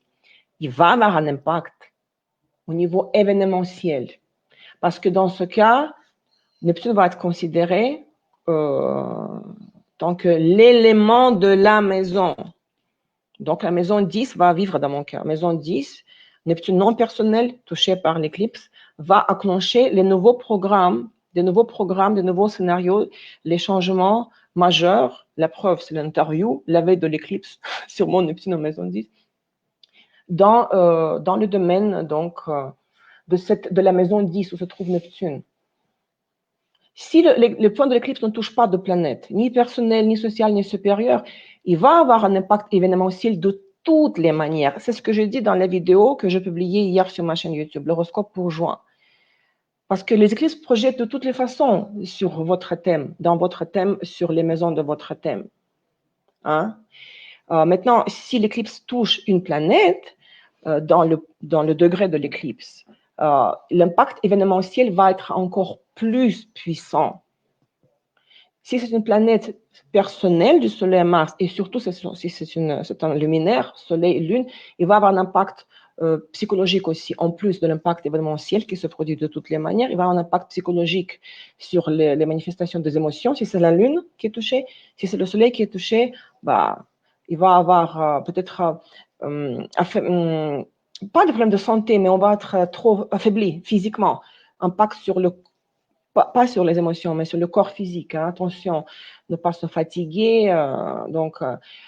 Mais tant que la planète du Soleil à Pluton est touchée par le point de l'éclipse, personnel, non personnel, il va avoir un impact au niveau événementiel. Regardez dans quelle maison du thème la planète en question qui vous intéresse se trouve. Ce domaine de la vie va s'activer par l'éclipse, d'accord? D'ailleurs, elle t'a dit que oui, parce que tu as dit slave, exactement.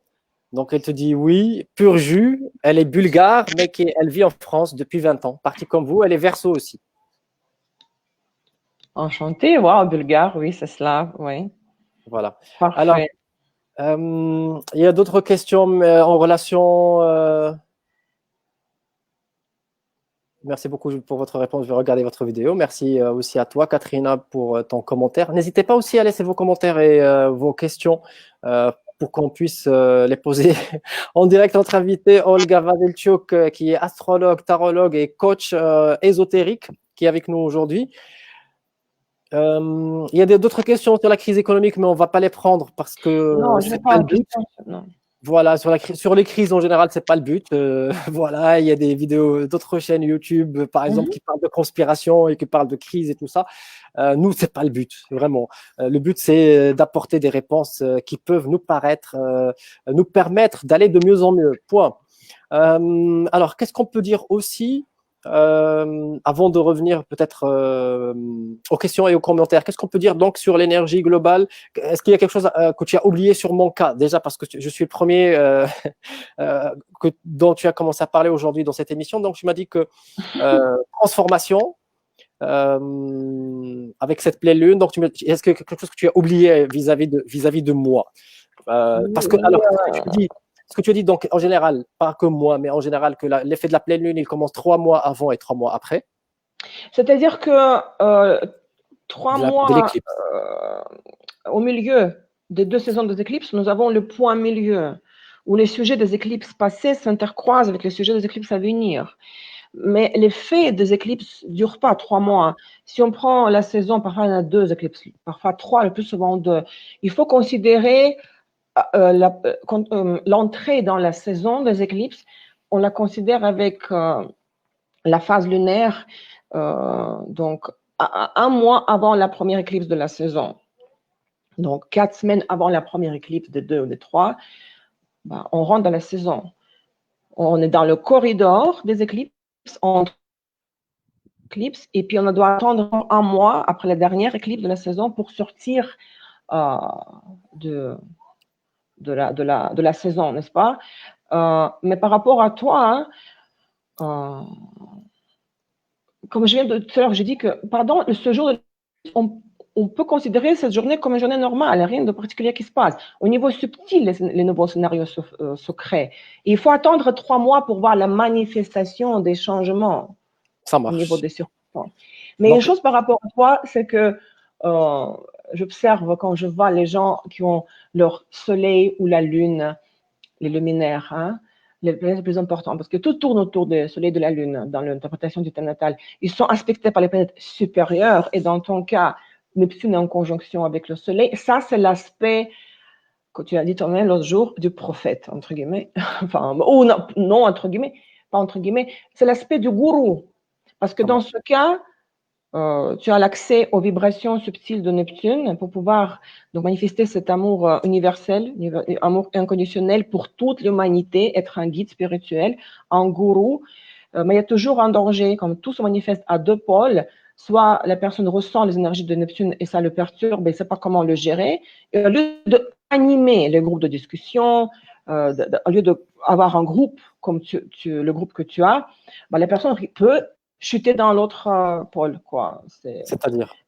Le monde des illusions, le monde virtuel, les jeux vidéo, l'alcool, la drogue. Ouais, ouais. Mais maintenant que je fais cette émission, donc ça veut dire quoi? Que je suis en équilibre, que j'ai pas À le compris. dire pour toi, c'est à toi de. Je connais beaucoup de gens, de mes amis, des clients, qui ont Oui, soleil en conjonction avec Neptune comme toi, et d'accord. puis ils aiment beaucoup, comment dire, ils aiment l'alcool. Moi, j'aime aussi boire le vin rouge, n'est-ce pas? En vérité, j'aime pas l'alcool. L'alcool, c'est pas quelque chose que j'aime. Mais ça peut être autre chose. Le monde virtuel, ce n'est pas seulement l'alcool. Le monde virtuel, c'est toute addiction à quelque chose qui ne correspond pas à la réalité. Là, Les jeux là, vidéo, l'avantage que j'ai avec moi-même, et je vais être sincère pour le partager en direct dans cette émission, c'est que j'ai déjà eu toutes les addictions. J'ai déjà, voilà. dans la preuve. Mais c'est Ben, à nous de choisir dans quel pôle aller, quelle hypostase de Neptune manifester. exactement Soit ça. parce que les artistes qui créent leur peinture, qui sont les musiciens professionnels, ils vivent, on le sait tous, dans leur monde parallèle. Oui. Ils sont déconnectés de la réalité, mais ça, c'est pas destructeur d'être pianiste et puis ne faire que ça du matin au soir. Mais je veux dire que l'art, les pratiques spirituelles, la guidance spirituelle, être gourou, prophète, ça existe à côté, à côté du pôle inférieur de manifestation de Neptune. C'est l'autodestruction, c'est quand on est assez faible, on ne sait pas comment gérer les vibrations de Neptune, donc on sombre dans toutes sortes d'addictions, alcool entre autres. Mais pour faire une précision, en même temps, je vais en profiter pour envoyer le lien à Anaïs, si elle veut nous rejoindre. Oui, Amel, tu peux poster ton commentaire exactement. Elle peut poster, tu Et peux poster ton d'ailleurs, commentaire directement. oui, Dis-moi. d'ailleurs, j'en parle de planètes supérieures, de toutes les planètes dans mon livre, Les planètes et leur sens ésotérique. Tout à l'heure, Aziz a dit que mon école est centrée sur l'ésotérisme, accent sur l'ésotérisme, oui. J'apprends les choses techniques, mais en même temps, je donne la couche ésotérique de toutes les planètes. Donc, j'ai écrit un livre disponible dans le format PDF numérique, Les planètes et leur sens ésotérique. Là, je parle du danger des planètes supérieures, Uranus, Neptune, Pluton. Ils peuvent être destructeurs, mais ils peuvent en même temps Oui. il donne beaucoup de puissance à la personne. Si comme dans ton cas, le Soleil est en conjonction avec Neptune. La mission, c'est d'être un missionnaire, un gourou. Mais il faut correctement utiliser la planète Neptune. Ça veut dire que Comme là, je vais sur devenir un gourou, que je le veuille ou non. tu as deux possibilités. Soit tu fais ce que tu fais maintenant, c'est-à-dire que tu Oui, réunis les gens pour partager les connaissances spirituelles et oui, ésotériques qui oui, permet l'évolution spirituelle. Soit c'est le pôle inférieur. C'est oui. voilà, je laisse tomber tout ça. Non, non, Bah, je suis arrivé, je suis venu du pôle inférieur. oui, J'ai déjà ça, expérimenté le pôle on a inférieur. toujours un choix. On a le choix ici. Il y a C'est deux ça. options, il y a double. C'est à toi, c'est à la personne de choisir vers Oui. quel pôle elle va aller. Mais de toutes les Mhm. façons, ça rejoint tout le travail que je suis en train de faire et c'est pas un hasard qu'on parle de ça maintenant à la veille de cette pleine lune plus éclipse qui arrive en 2020. C'est pas un hasard puisque de toutes les façons moi aussi j'ai fait ce travail sur moi depuis un moment et et j'ai eu cet éveil et cette prise de conscience que je suis là pour apporter, pour comprendre et partager en toute humilité. Je ne vais pas dire apporter la connaissance ou apporter le savoir ou apporter la vérité. Non, c'est juste pour partager en toute humilité. Et je pense que c'est vraiment ça ma mission de vie aujourd'hui parce Mais ça que va s'activer davantage avec l'éclipse parce que cette c'est fonction, exact. la Ben oui, fonction de la planète Soleil, c'est-à-dire moi, ma conscience suprême, moi, le créateur de ma vie, le Soleil. D'accord. Neptune, sa fonction, c'est la spiritualité, gourou, prophète, hein. Et ces deux fonctions en conjonction, donc, vont s'activer par l'éclipse. Donc, à partir de maintenant, 3 mois plus je vais tard, tu vas avoir. m'élever, je vais commencer à faire des expériences Ouais. extra. C'est-à-dire, c'est quoi, qu'est-ce qui va se transformer dans 3 mois? Il Puisque va y avoir des situations qui vont te permettre de réaliser ta vers la mission. guérison, commencer à avoir des. Parce que tu as parlé de pouvoir de guérison, quelque chose comme ça aussi. Mais je ne sais pas si ça s'applique sur moi. Sur quelle maison tu es fait pour ça, Youssef, c'est ta mission. Pouvoir de guérison, Parce que ça, c'est pour dire que quelqu'un qui est guérisseur ou quelqu'un qui est comme médium et tout ça, c'est complexe. Il y a plusieurs paramètres à prendre en compte. Je ne fais que commenter conjonction Soleil-Neptune, que tu dois absolument utiliser les vibrations de Neptune pour guider les autres. Ah, tiens, Alors, il y a quelqu'un d'autre. exactement. Bah, écoute, Anaïs, Bonjour. voilà, Anaïs qui est aussi Sagittaire et qui regarde l'émission très souvent et c'est une amie avant tout. Et donc, elle a plein de questions sur l'astrologie et je me suis dit que ça serait intéressant de la voir avec nous en direct pour qu'elle puisse les poser. Alors, Anaïs, je te laisse la parole. Olga est à toi. D'accord, bah super, génial. Et ben bonjour Olga déjà, merci beaucoup d'être là. Ça fait plaisir. J'ai beaucoup travaillé moi aussi sur l'astrologie. Alors moi c'était pas à 16 ans mais plus à 11-12 ans. Et j'ai commencé à m'intéresser au tarot justement à ces âges-là. Et donc ça a été un chemin assez long. Enfin bref, de toute façon ma vie personnelle elle est mise de côté. L'éclipse là qui arrive, elle est donc le 5 juin. On est en juin, hein, nous sommes d'accord. Il me semblait qu'on avait une autre éclipse le 21 qui était en 0 degré de Cancer. Oui. Nous avons Alors, trois éclipses cet été. d'accord. Il y aura Comment encore. se fait-il? Le plus souvent, il y en a 2 éclipses par saison. La pleine lune qui est l'éclipse lunaire et la nouvelle lune qui est l'éclipse solaire. Mais parfois, il arrive qu'il y en a 3. Ça, c'est déjà pas une question qu'il faut poser à moi. Ça, il faut poser la question aux astronomes parce que c'est un événement astronomique avant tout, l'éclipse. Pourquoi parfois ça arrive qu'il y en a 3 ou 2, ça, je ne peux pas vous répondre.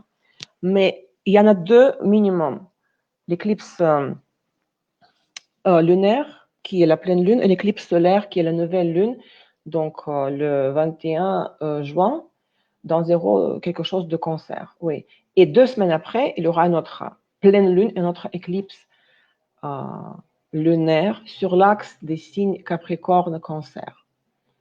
Donc, votre question, quelle est votre question? Pourquoi il y en a 3 ou il n'y en a jamais une, Non. il y a toujours 2. Il y a toujours 2, oui, en effet. Ouais. 3. Vous voulez savoir la différence entre l'éclipse lunaire et solaire? Non, pas du tout. En fait, ce que je me posais comme question, c'était que, étant donné que c'était, en fait, l'éclipse qui a été relevée donc le 21 juin en Cancer semblait être assez généralisée au niveau du monde terrestre, hein, 3D, et disait qu'il allait relever un sentiment d'unité très important. Et que du coup certaines personnes qui donc n'avaient pas forcément pris conscience ou en tout cas été rentrées en connexion avec ce qu'on appelle la divination, etc., ou l'univers de conscience générale, pouvaient prendre un peu en fait cette conception en compte à ce moment-là. Mais c'était juste une question parce que je me disais, en fait, je savais pas qu'il y avait une éclipse le 5, notamment dans le signe du Sagittaire, et ça m'a assez bousculé. J'ai Mercure, j'ai Vénus, j'ai Neptune et j'ai Pluton qui sont En fait, il y a 3 éclipses. Non, il y a une éclipse. Non, il y a 3 éclipses cette année. Il y a 3 cette année. Il y a 3. Et il y a 2 choses importantes à surveiller ici. Moi, je n'analyse pas les éclipses de cette façon-là. L'impact sur l'humanité, la société. Moi, je prends la production de l'éclipse, je regarde dans quel degré elle se produit, que ce soit l'éclipse lunaire ou solaire, et je la pose, je l'applique, je l'interpose sur un thème particulier. C'est ce qui m'intéresse. Comment telle ou telle éclipse va influencer une personne spécifique, son thème spécifique. Parce qu'autrement, les conseils, les interprétations sont trop générales. 0, quelque chose de Cancer. Est-ce que vous avez une planète quelconque, personnelle surtout, dans ce degré de Cancer? Si vous n'avez pas de planète, pas d'élément de thème, l'éclipse n'a pas à avoir un impact événementiel puissant sur vous. Ça sera juste une nouvelle lune comme une nouvelle lune quelconque. Mais si je connais quelqu'un qui a Vénus dans 0 degré de Cancer, vraiment comme 1er degré de Cancer, et même si c'est un lion, sa lune est en Capricorne, le Vénus est dans le point de l'éclipse, cette éclipse va réveiller les fonctions de la Vénus. La personne va Elle va avoir… Parce que si moi, j'ai rien dans cette partie de cancer, bah pour moi, ce sera l'énergie de fond, la nouvelle lune, mais cet éclipse va se projeter dans une des 12 maisons de mon thème. Donc, il va avoir de toutes les manières un impact événementiel. Mais s'il y a un élément de la maison qui est touché par le point de l'éclipse, l'impact événementiel va être encore plus puissant.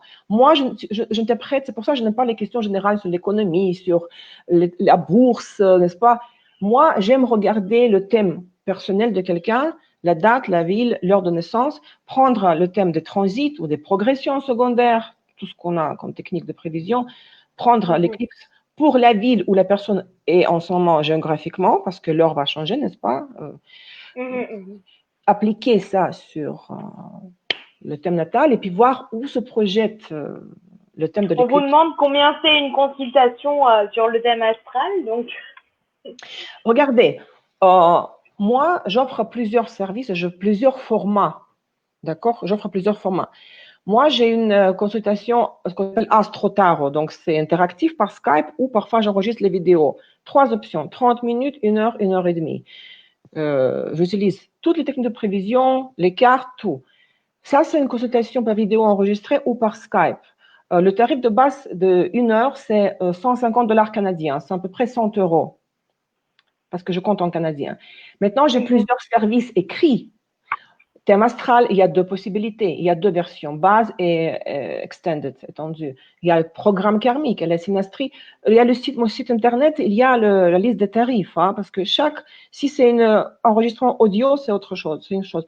Si c'est par écrit, c'est autre chose. Donc, même pour le thème astral, il y a 2 options, basique et étendue. Il y a plus de paramètres. Et aussi, quand je fais les lives sur ma chaîne YouTube, 1 fois par mois, je réponds aux questions tarot, par exemple, 10 €. Questions en direct, quelqu'un me pose les questions, je réponds tout de suite. Aux questions astro, pour 20 €. Si quelqu'un veut recevoir tout de suite la réponse, tu sais, comme rapidement, juste avoir un repère, toucher l'eau avec le doigt. Après les lives, j'offre toujours les rabais pour mes consultations pendant 48 heures. Donc, il faut s'abonner, il faut surveiller. Je fais beaucoup d'efforts pour que mes services soient accessibles. Hein. Eh bien, on a la réponse pour Véronica, alors. Très bien. Visitez mon site web, Astro Ésotérique Pro, vous avez la liste. Moi, en fait, la grande raison pour laquelle, en fait, je voulais vous contacter, c'est parce que je travaille beaucoup dernièrement sur l'astrologie qui est donc sidérienne, védique, qui est indienne. Pourquoi est-ce que vous rigolez? Parce que je suis toujours perdue quand je ne sais pas quoi penser et quoi dire quand je vois quelqu'un qui étudie, qui pratique l'astrologie védique. Parce que je ne dis pas que l'astrologie occidentale est plus vraie ou plus juste que védique, mais j'estime d'un côté, c'est comme les cartes tarot, il y a 78 arcanes, arcanes majeurs, arcanes mineurs, il y a un système, n'est-ce pas? Mais en même temps, il y a les cartes Lenormand, ce sont les cartes de jeu, où il y a 36 cartes. Ici, j'aime pas le mot la voyance, je ne fais pas la voyance, c'est la cartomancie. Si je fais les tirages avec les cartes tarot Lenormand, les 2 systèmes de cartes vont répondre correctement à la question. Je comprends. Ça veut dire que si on utilise, logiquement, si on interprète le thème, on fait les prévisions à l'aide de l'astrologie occidentale ou védique, le message final devrait être vrai pour les 2 systèmes. Mais il y a un mais qui me tracasse. Parce que moi qui suis Verseau, Soleil en Verseau, Vénus en Verseau, Ascendant en Verseau, Mars en Lion, Lune en Lion, je suis dans mes manifestations typique Verseau Lion. Mais quand une personne, une fois, a interprété mon thème à l'aide de l'astrologie védique, tout s'est décalé. Je suis devenue Capricorne, avec Mars en Cancer, avec la Lune en Cancer. C'est-à-dire que quand la personne a interprété les placements de mes planètes dans notre système, je ne me suis pas reconnue, je ne me manifeste pas en tant que Capricorne. C'est que pour moi, c'était pas mon caractère, parce que ça se voit que je suis élément, je transpire l'élément d'air et de feu, et dans l'astrologie védique, j'ai les éléments de terre et d'eau qui dominent. Et c'est comme on dirait que c'était pas moi quand la personne m'a décrit. C'est pour ça que je souris, parce que Anaïs, Alors, moi, j'ai juste 21 ans, du coup, donc je découvre tout juste le western et le Vedic. Et du coup, genre, c'est un chemin assez difficile à avoir. C'est-à-dire que on a deux interprétations qui sont assez différentes. Moi, quand je regarde mon chart en western, je suis Sagittaire. Après, mon moon, il est en Pisces. Et après, quand je regarde le Vedic, je suis ascendant Scorpion. Mon sun sign, il n'est pas Sagittaire. Et c'est totalement différent. Par contre, j'arrive à me retrouver dans les deux, ce qui est assez étrange. Et du coup, je me dis, mais moi, lequel suivre? Ça, c'est ma conviction personnelle. On doit choisir l'une des deux. On ne peut pas être dans les deux systèmes. D'accord. Okay. La première chose. La deuxième chose, ça relève aussi de la mentalité du monde, de l'égrégore de la religion bouddhiste. Et les gens là-bas vivent selon la conscience lunaire, c'est-à-dire, entre guillemets, la passivité. On accepte notre vie, le karma, on s'adapte, on est humble. La conscience solaire qui correspond à l'astrologie western, occidentale, décrit la mentalité européenne, enfin l'Amérique, l'Europe, quand on se positionne comme créateur de sa propre vie. On rejette New Age, on rejette la notion, le karma est annulé. C'est pas juste non plus, mais ça c'est la position selon la conscience solaire de l'énergie masculine yang, comme moi je crée. Je visualise, je contemple et je crée. L'énergie passive yin, la conscience lunaire, sans être péjoratif, attention, hein, elle décrit la mentalité de l'égrégore bouddhiste, hein, d'accord? C'est pour ça that would mean Védique, that would mean that elle convient à cette mentalité des gens qui sont nés là-bas, qui ont grandi dans cette ambiance-là. Vous voyez, ça c'est je vois très bien. Je vois très bien. Ok. Très bien. Moi, je trouve qu'il faut choisir. Il faut choisir parce que sinon, on est vraiment perdu. Hein. Oui, c'est vrai, complètement. Soit vous êtes dans un système, soit dans l'autre. On ne peut pas être dans les deux. D'accord. Ok, très bien. Très bien. J'avais une autre question par rapport donc la question que j'avais posée par rapport aux maisons. Comment est-ce qu'on les interprète de manière différente? Et vous avez dit que la 10e maison, donc c'était réellement par rapport à, vous avez dit nos amis. Non, la 11, c'est ce que tout le monde dit, que la maison 11, oui, la 11. C'est les amis. Non, c'est pas les amis. Friends, humanitarians, the team. Parce que qu'est-ce que c'est l'amitié? C'est l'axe ascendant-descendant, le canal de Vénus, le canal de signe de Balance. Moi et l'autre en face. L'amant, l'époux, l'ami, le voisin, c'est l'interaction avec de l'ascendant et descendant. Hein? Moi et l'autre. L'archétype d'Uranus, de Verseau et de la maison 11 contient cette notion de la foule. Il n'y a pas d'amitié ici, il n'y a pas de, parce que c'est Saturne et Uranus, donc, qui sont les maîtres de Verseau, de la maison 11, n'est-ce pas, les significateurs. Donc, il n'y a pas de sentiment ici, c'est le calcul pur, c'est la bourse, c'est le travail de trading, quand on doit analyser beaucoup de paramètres à les synthétiser. Ça, c'est le mythe, c'est ce que j'enseigne dans mon école, et je lève souvent la voix quand les élèves commencent à dire « Mon soleil à maison 11, les amis !» Je dis non, si vous avez le soleil à maison 11, donc la dernière des 3 maisons, n'est-ce pas? L'interaction avec la société, maison 10, statut social, donc carrière verticale, la maison 12, ça c'est autre chose. J'ai la maison 12 remplie, l'ésotérisme, l'éloignement, donc déracinement, mais la maison 11, c'est le travail avec la foule. Politique, la télévision, la radio, c'est moi et la foule sans visage. L'amitié, c'est le canal de la Vénus de la maison 7. Tout à fait. Vous n'êtes pas d'accord? On a ton site internet. Oui, il faut absolument partir sur le site d'Olga. D'Olga Vasilchuk, exactement. On t'entend pas, Youssef. Donc, le site internet. Il faut parler. Rebranche ton mix, peut-être. Moi, j'entends. Toi, tu m'entends? Moi, je m'entends aussi, t'inquiète pas. Anaïs, je ne sais pas pourquoi, Anaïs, tu ne m'entends pas, mais je pense que c'est peut-être un souci de réglage chez toi. Juste check aussi. En tout cas, donc je disais que toutes les informations elles sont sur le site internet d'Olga Vasilchuk, qui est notre invité aujourd'hui pour parler astrologie limitée et réalité, qu'on a effleuré le sujet. On a parlé surtout de l'éclipse. On devait parler aussi de l'éclipse solaire qui aura lieu le jour de l'équinoxe et de ses énergies. Est-ce que tu penses qu'on en parle maintenant ou tu préférais qu'on refasse un autre rendez-vous? Je vais dire 2-3 mots. C'est-à-dire que, comme je viens de dire tout à l'heure à notre… Tu m'entends? C'est bon? À notre troisième invité, participante. Moi, j'analyse toujours l'impact personnel. Je prends le thème de l'éclipse et je l'interpose sur le thème de la personne, n'est-ce pas, qui me pose la question. Parce que l'impact va être personnalisé pour chacun de nous, va être unique, hein, spécial, particulier.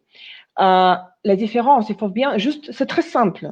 Il faut juste se faire, avoir cette structure dans la tête, cette vision claire. La différence entre l'éclipse lunaire et solaire. L'éclipse lunaire, je me répète, une pleine lune, opposition le soleil de la lune, les luminaires en conjonction avec l'axe de nos lunaires, ils se projettent dans votre thème, sur 2 maisons de votre thème qui sont en face.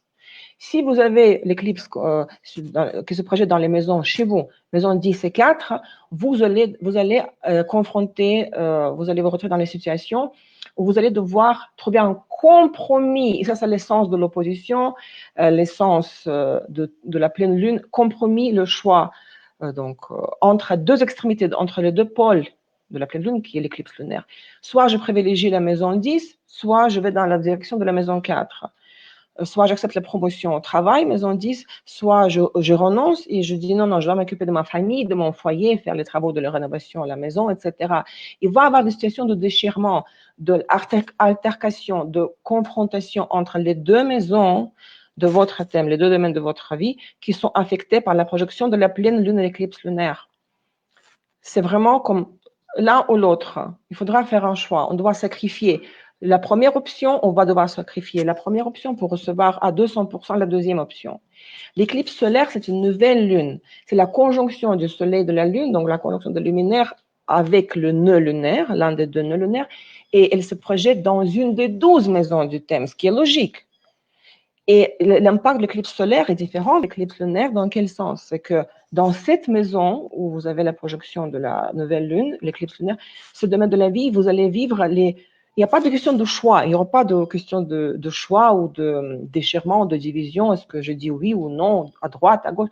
Tout simplement, dans ce domaine de la vie, vous allez avoir les nouvelles opportunités qui vont s'ouvrir, les nouveaux scénarios qui vont voir le jour. Par exemple, si vous avez l'éclipse solaire en maison 7, ce qui arrive très souvent, c'est que la personne rencontre l'année à venir le partenaire, parce que c'est la maison 7 qui s'active.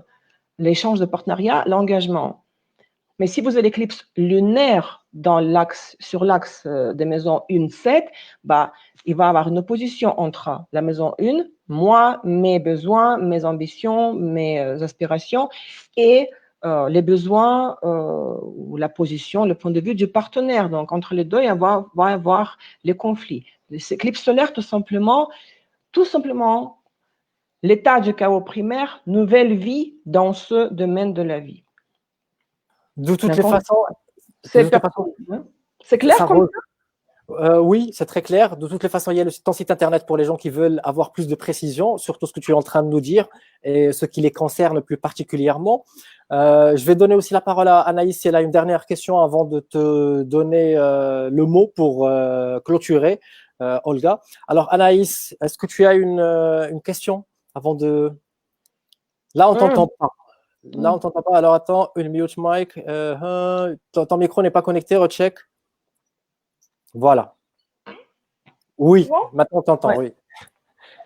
D'ailleurs, en plus, juste entre parenthèses, c'est ta première fois sur un live, donc on t'encourage. Bravo Anaïs, bravo. Il fallait bien commencer quelque part, c'est la première fois.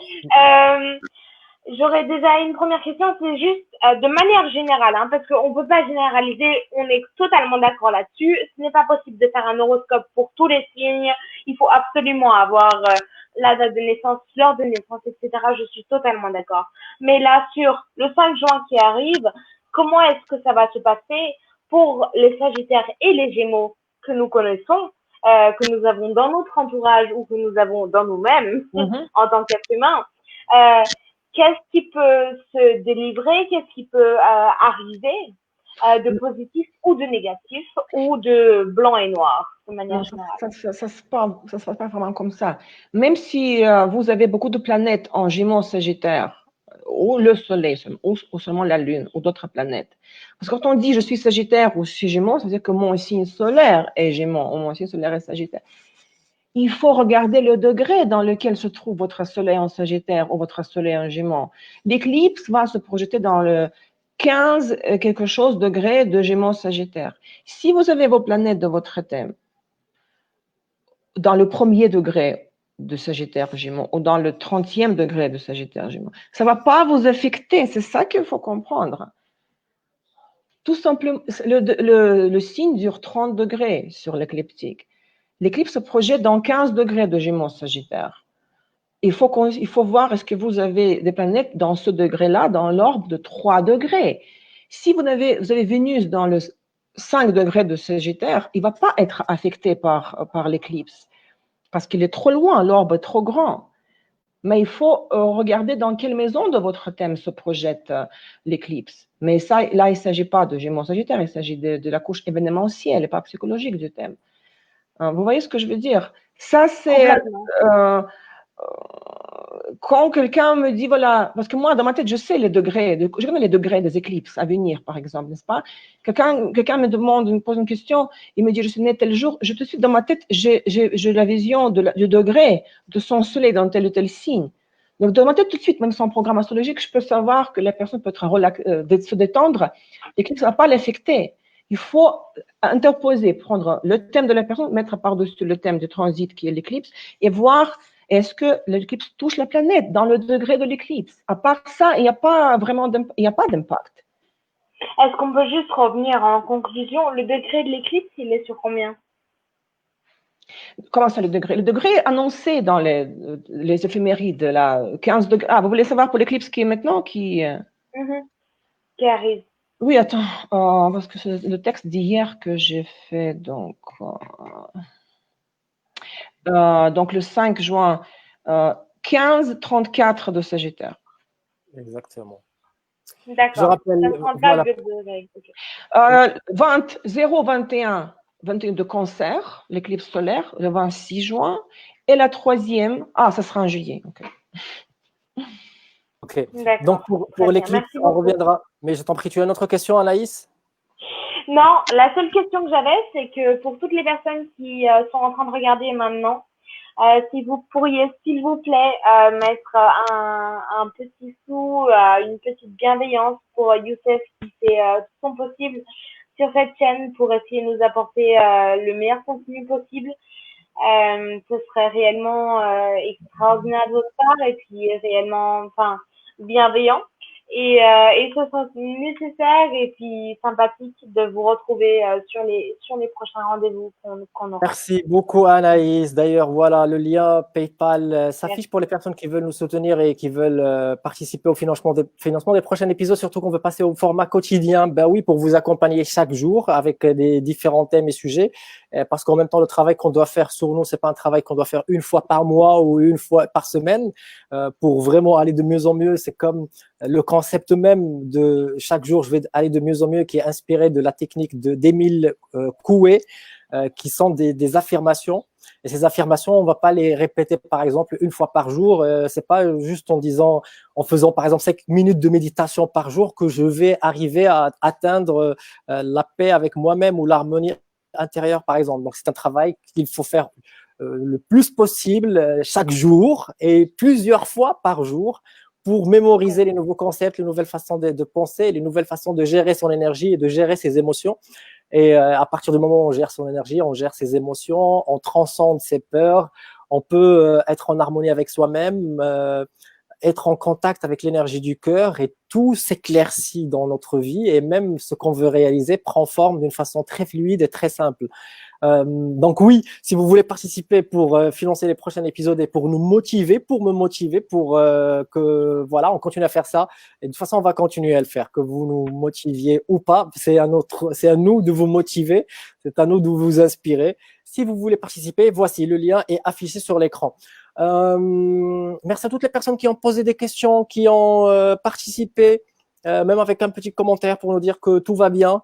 N'hésitez pas à nous donner de vos nouvelles parce que c'est très important pour nous de savoir que vous vous portez bien, de savoir que les partages qu'on fait vous apportent quelque chose. C'est surtout ça le meilleur retour qu'on puisse avoir avant peut-être même l'argent, avant peut-être même la reconnaissance et la célébrité que nous recherchons, que moi je ne recherche absolument plus maintenant.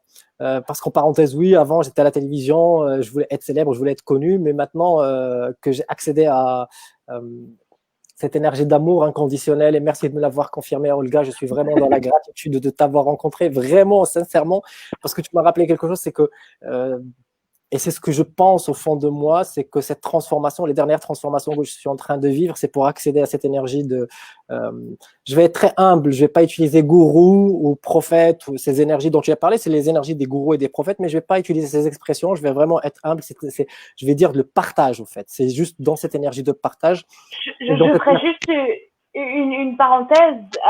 You stopped running for the Queen of Pentacles. You stopped running for the Queen of Pentacles. You stopped running for la reconnaissance, the richness, and you came to the sole intention of what you were to be.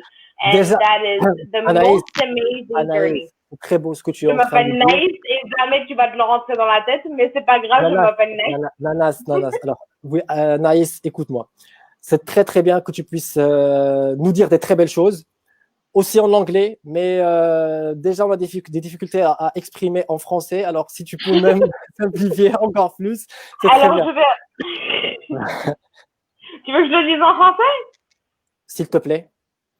Alors, tout simplement, Youssef, je suis tellement heureuse que tu aies lâché le besoin d'être la reine des pentacles qui a besoin de reconnaissance, qui demande de la reconnaissance et qui, en fait, montre sa richesse et, en fait, attire la popularité vers elle et qui, en fait, va naturellement Anaïs, on fera une autre émission que pour les compliments à mon égard, que pour les gens qui veulent me jeter des fleurs. Très bien, pas de souci. Merci beaucoup, Olga, en tout cas. Merci beaucoup. Merci, Anaïs. Merci. Alors, Olga, oui. On a d'autres questions pour toi. On a Amel qui nous dit « Salut Amel, qu'on salue chaleureusement ». Elle nous dit donc sur ton site internet, vous proposez des consultations pour les enfants. Vous pouvez nous éclairer, s'il vous plaît. Comment ça, pour les enfants? J'ai un service, l'horoscope d'enfant, l'analyse du thème astral. Pour un enfant, parce qu'il y a une spécificité, il y a une particularité entre le thème d'un adulte et un enfant jusqu'à l'âge de 12 ans. C'est une autre approche, parce que vers l'âge de 13 ans, c'est le soleil se réveille, la conscience solaire se réveille. Donc, quand j'analyse les thèmes d'un enfant, c'est surtout les conseils sur l'éducation, l'analyse des talents, si les parents se posent la question sur le choix de direction d'études, n'est-ce pas, sur quoi mettre l'accent, sur le sport ou sur les arts ou les sciences exactes, parce que le plus souvent, quand on a 40 ans, 50 ans, pourquoi qu'il n'y a pas de règle générale, on ne peut pas vraiment, le plus souvent, virer vers un autre métier, tandis qu'un enfant, jusqu'à 12 ans, on peut encore, les parents peuvent encore le modeler, le guider. L'horoscope d'enfant, j'offre le service, le thème astral, l'analyse du thème astral pour les enfants. Ça, c'est pour les parents, bien sûr. C'est le service que les parents commandent. D'accord? Qu'est-ce qu'on peut dire? Regarde, tu sais, j'ai encore beaucoup de questions par rapport à notre thème d'aujourd'hui, à notre épisode d'aujourd'hui, mais je vais les garder pour un prochain épisode. Oui. Et comme ça, parce que déjà, ça fait presque 2 heures que nous sommes en train de parler. Je pense que on va garder pour le prochain épisode. Comme ça, on peut parler et de l'éclipse en équinoxe vers le 20 juin, le 21 juin. Et il y aura bien sûr d'autres questions parce que, par exemple, sur les vies antérieures, elles sont aussi connectées avec les positions des planètes et on peut savoir ce qui n'a pas fonctionné dans une vie antérieure à cause d'une position de planète, par exemple. Et ça, c'est un autre sujet et on en parlera dans notre prochain rendez-vous. Donc, Olga, qu'est-ce qu'on peut, un petit mot? J'aimerais donc premièrement te remercier pour cette opportunité. Pour moi, c'était d'un côté une surprise très agréable, mais en même temps, c'était pas une surprise parce que c'était une question, en fait, une réponse à ma question intérieure. Quand je m'attendais à quelque chose qui allait se passer dans ma vie, la veille de l'éclipse solaire, lunaire dans ma maison 10, dans le domaine de la carrière verticale, le statut, l'ascension sociale. Et puis, c'était comme tellement évident que c'est tombé sur ma tête, ce contact de Youssef et sa proposition de parler devant vous tous. Donc, je suis très heureuse, très excitée, très heureuse. Et j'espère, bien sûr, continuer dans le futur à partager mes connaissances, ce que j'ai à partager, mon expérience personnelle et professionnelle. Donc, premièrement, donc je remercie infiniment Youssef. Et donc, pour quand même dire encore 2-3 mots sur mon profil. Donc, j'ai mon site web Astro Ésotérique Pro. J'offre les consultations, surtout les services astrologiques, plus les cartes tarot en 3 langues, français, russe, anglais. J'ai une école d'astrologie, j'ai les modules éducatifs. Vous pouvez trouver aussi sur mon site web. Je compte créer dans le futur les modules éducatifs, donc l'école de tarot, les cours de tarot, les cours sur l'astrologie prédictive, astrocartographie. Donc, j'enregistre progressivement les leçons en russe et en français. Et en fait, oui, je fais les lives sur Instagram 2 fois par mois, nouvelle lune, pleine lune, les taroscopes pour tous les signes sur mon Instagram. Je fais les lives sur YouTube, sur ma chaîne YouTube, 1 fois par mois où je réponds aux questions Astro Tarot pour une petite contribution symbolique. Après cela, j'offre les rabais pendant 48 heures sur mes services. Et la nouveauté de cette semaine, c'est que cette semaine, samedi, le 6, je lance l'atelier astrologique. Le premier atelier, donc, le salon astrologique chez le Verseau. Ce sera la journée des portes vertes. J'espère que ça va poster le lien vers cette conférence. Ça sera très technique. Donc là, on a parlé, on a fait connaissance. Peut-être les gens qui ne se connaissent pas en astrologie, ils ne comprenaient pas tout. Mais dans mon salon, chez le Verseau, on va discuter d'astrologie. On va analyser les thèmes des gens, répondre aux questions très techniques. Participation, la première fois ce samedi, est gratuite pour tous. Journée des portes vertes. À partir du deuxième atelier, dans 1 mois peut-être, je pense, la participation sera gratuite pour les élèves de mon école. En fait, si vous êtes élève de mon école, vous faites partie, vous êtes membre du club VIP, ce que je l'appelle, comme je l'appelle. Donc, participation sera gratuite pour les élèves. Pour les autres de l'extérieur, ça sera payant, mais vraiment une petite contribution symbolique, vraiment accessible. Le prix accessible. Donc, moi, je crée une plateforme maintenant avec atelier de discussion. Je pense que je vais créer aussi salon VIP où peut-être il va y avoir 5 personnes qui vont discuter avec les vidéos, possibilité de connecter la caméra et l'audio. Ça, c'est dans le futur, un petit peu plus tard. Pour le moment, je veux lancer un jour après l'éclipse, le premier atelier du salon, Astro Salon, chez le Verseau ce samedi. Ça sera vers 18h heure de Paris, je crois.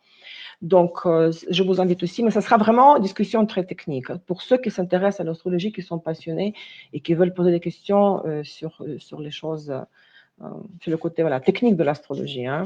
Voilà, je fais beaucoup de choses en ligne. Je vis à Costa Rica et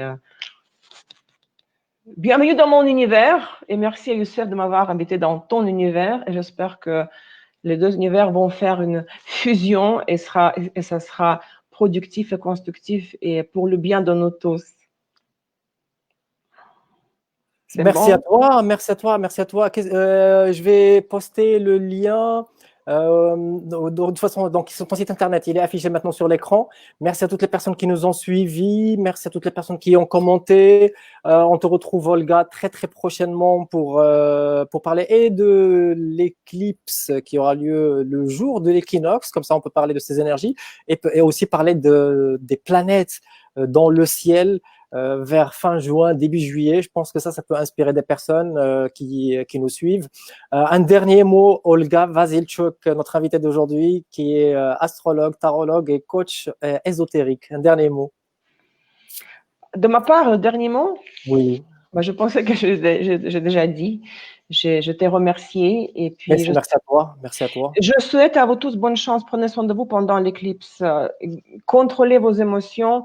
ne prenez pas de décision hâtive. Soyez tolérants envers les autres, humble, oui, tolérant avec ceux que vous aimez et ceux qui vous aiment, parce que c'est le but. Est-ce que c'est un message personnel? Est-ce que c'est un message personnel que tu viens de donner maintenant, Olga? Soyez tolérant. Oui, tu parles d'une personne en particulier, toi, tu rendu du message personnel. Soyez. Non, je parle en général, parce que la pleine lune d'éclipse, c'est l'apogée des énergies, vous savez, c'est la collision, la confrontation, des contradictions intérieures. Il faut qu'on retrouve la paix intérieure, il faut qu'on la transmette à l'extérieur, qu'on se réconcilie avec soi-même et les autres, parce que la vie est courte après tout, et puis il faut créer la paix, l'amour, l'harmonie, l'équilibre, et puis être tolérant, humble et tolérant, et chercher le réveil spirituel. Tout le reste, ce sont les attributs de l'ego. Tout le reste viendra. Avant tout, c'est le réveil spirituel. Merci beaucoup, Olga Vasilchuk, notre invitée d'aujourd'hui, qui est astrologue, tarologue. Shukran, namasté. Merci beaucoup, beaucoup pour ce moment très, très intéressant. Pour les gens qui suivent chaque jour, je vais de mieux en mieux. On sera en direct vendredi, le jour de la pleine lune, avec Melissa Simono, qui est accompagnatrice en Human Design. Et on parlera du design humain et ses applications. Le titre, c'est le privilège d'être soi-même. Voilà, donc ça, c'est en direct sur la page chaque jour, je vais de mieux en mieux. Vendredi à 15h heure de France, 14h heure Maroc, à 13h GMT. Je vais clôturer cet épisode. Merci à Anaïs aussi pour la participation. Merci Amel, merci Evelyne, merci Véronica, merci Katrina, merci à toutes les personnes qui ont commenté, qui ont laissé un commentaire. Merci aussi à... Allez, j'espère ne pas oublier quelqu'un. Donc, Evelyne aussi. Aziza aussi. Aziza Naji, merci aussi pour tes recommandations. Voilà. Merci à Catherine aussi qui a posé une question. Merci à Linda aussi qui a posé une question en commentaire. Merci à toutes les personnes qui vont suivre cet épisode par la suite. Laissez-nous vos commentaires et ce que vous avez pensé de l'épisode. Si vous avez aussi des questions, n'hésitez absolument pas. On aura le plaisir de les poser pour notre prochain rendez-vous avec Olga. Alors, Spasiba en russe. Spasiba. Et à vendredi en direct sur la page chaque jour, je vais de mieux en mieux. Et surtout, prenez soin de vous et très, très belles énergies. Soyez en harmonie avec vous-même. Soyez en paix avec vous-même. Aimez-vous. Moi, aujourd'hui, je suis dans un état d'être comblé par moi-même. Ça veut dire que aucune satisfaction extérieure n'arrive à égaler la satisfaction intérieure que j'ai aujourd'hui en moi. Et c'est aussi grâce au partage que j'ai avec vous, grâce aux échanges que j'ai avec vous, et j'espère aussi avoir de vos retours, avoir de vos nouvelles, et pouvoir permettre à ce que vous ayez des réponses aux questions qui puissent vous permettre d'ouvrir les yeux et d'aller de mieux en mieux, que tous nous allons de mieux en mieux. Merci encore, Olga. Merci à toutes et à tous. À bientôt. Au revoir. Namasté.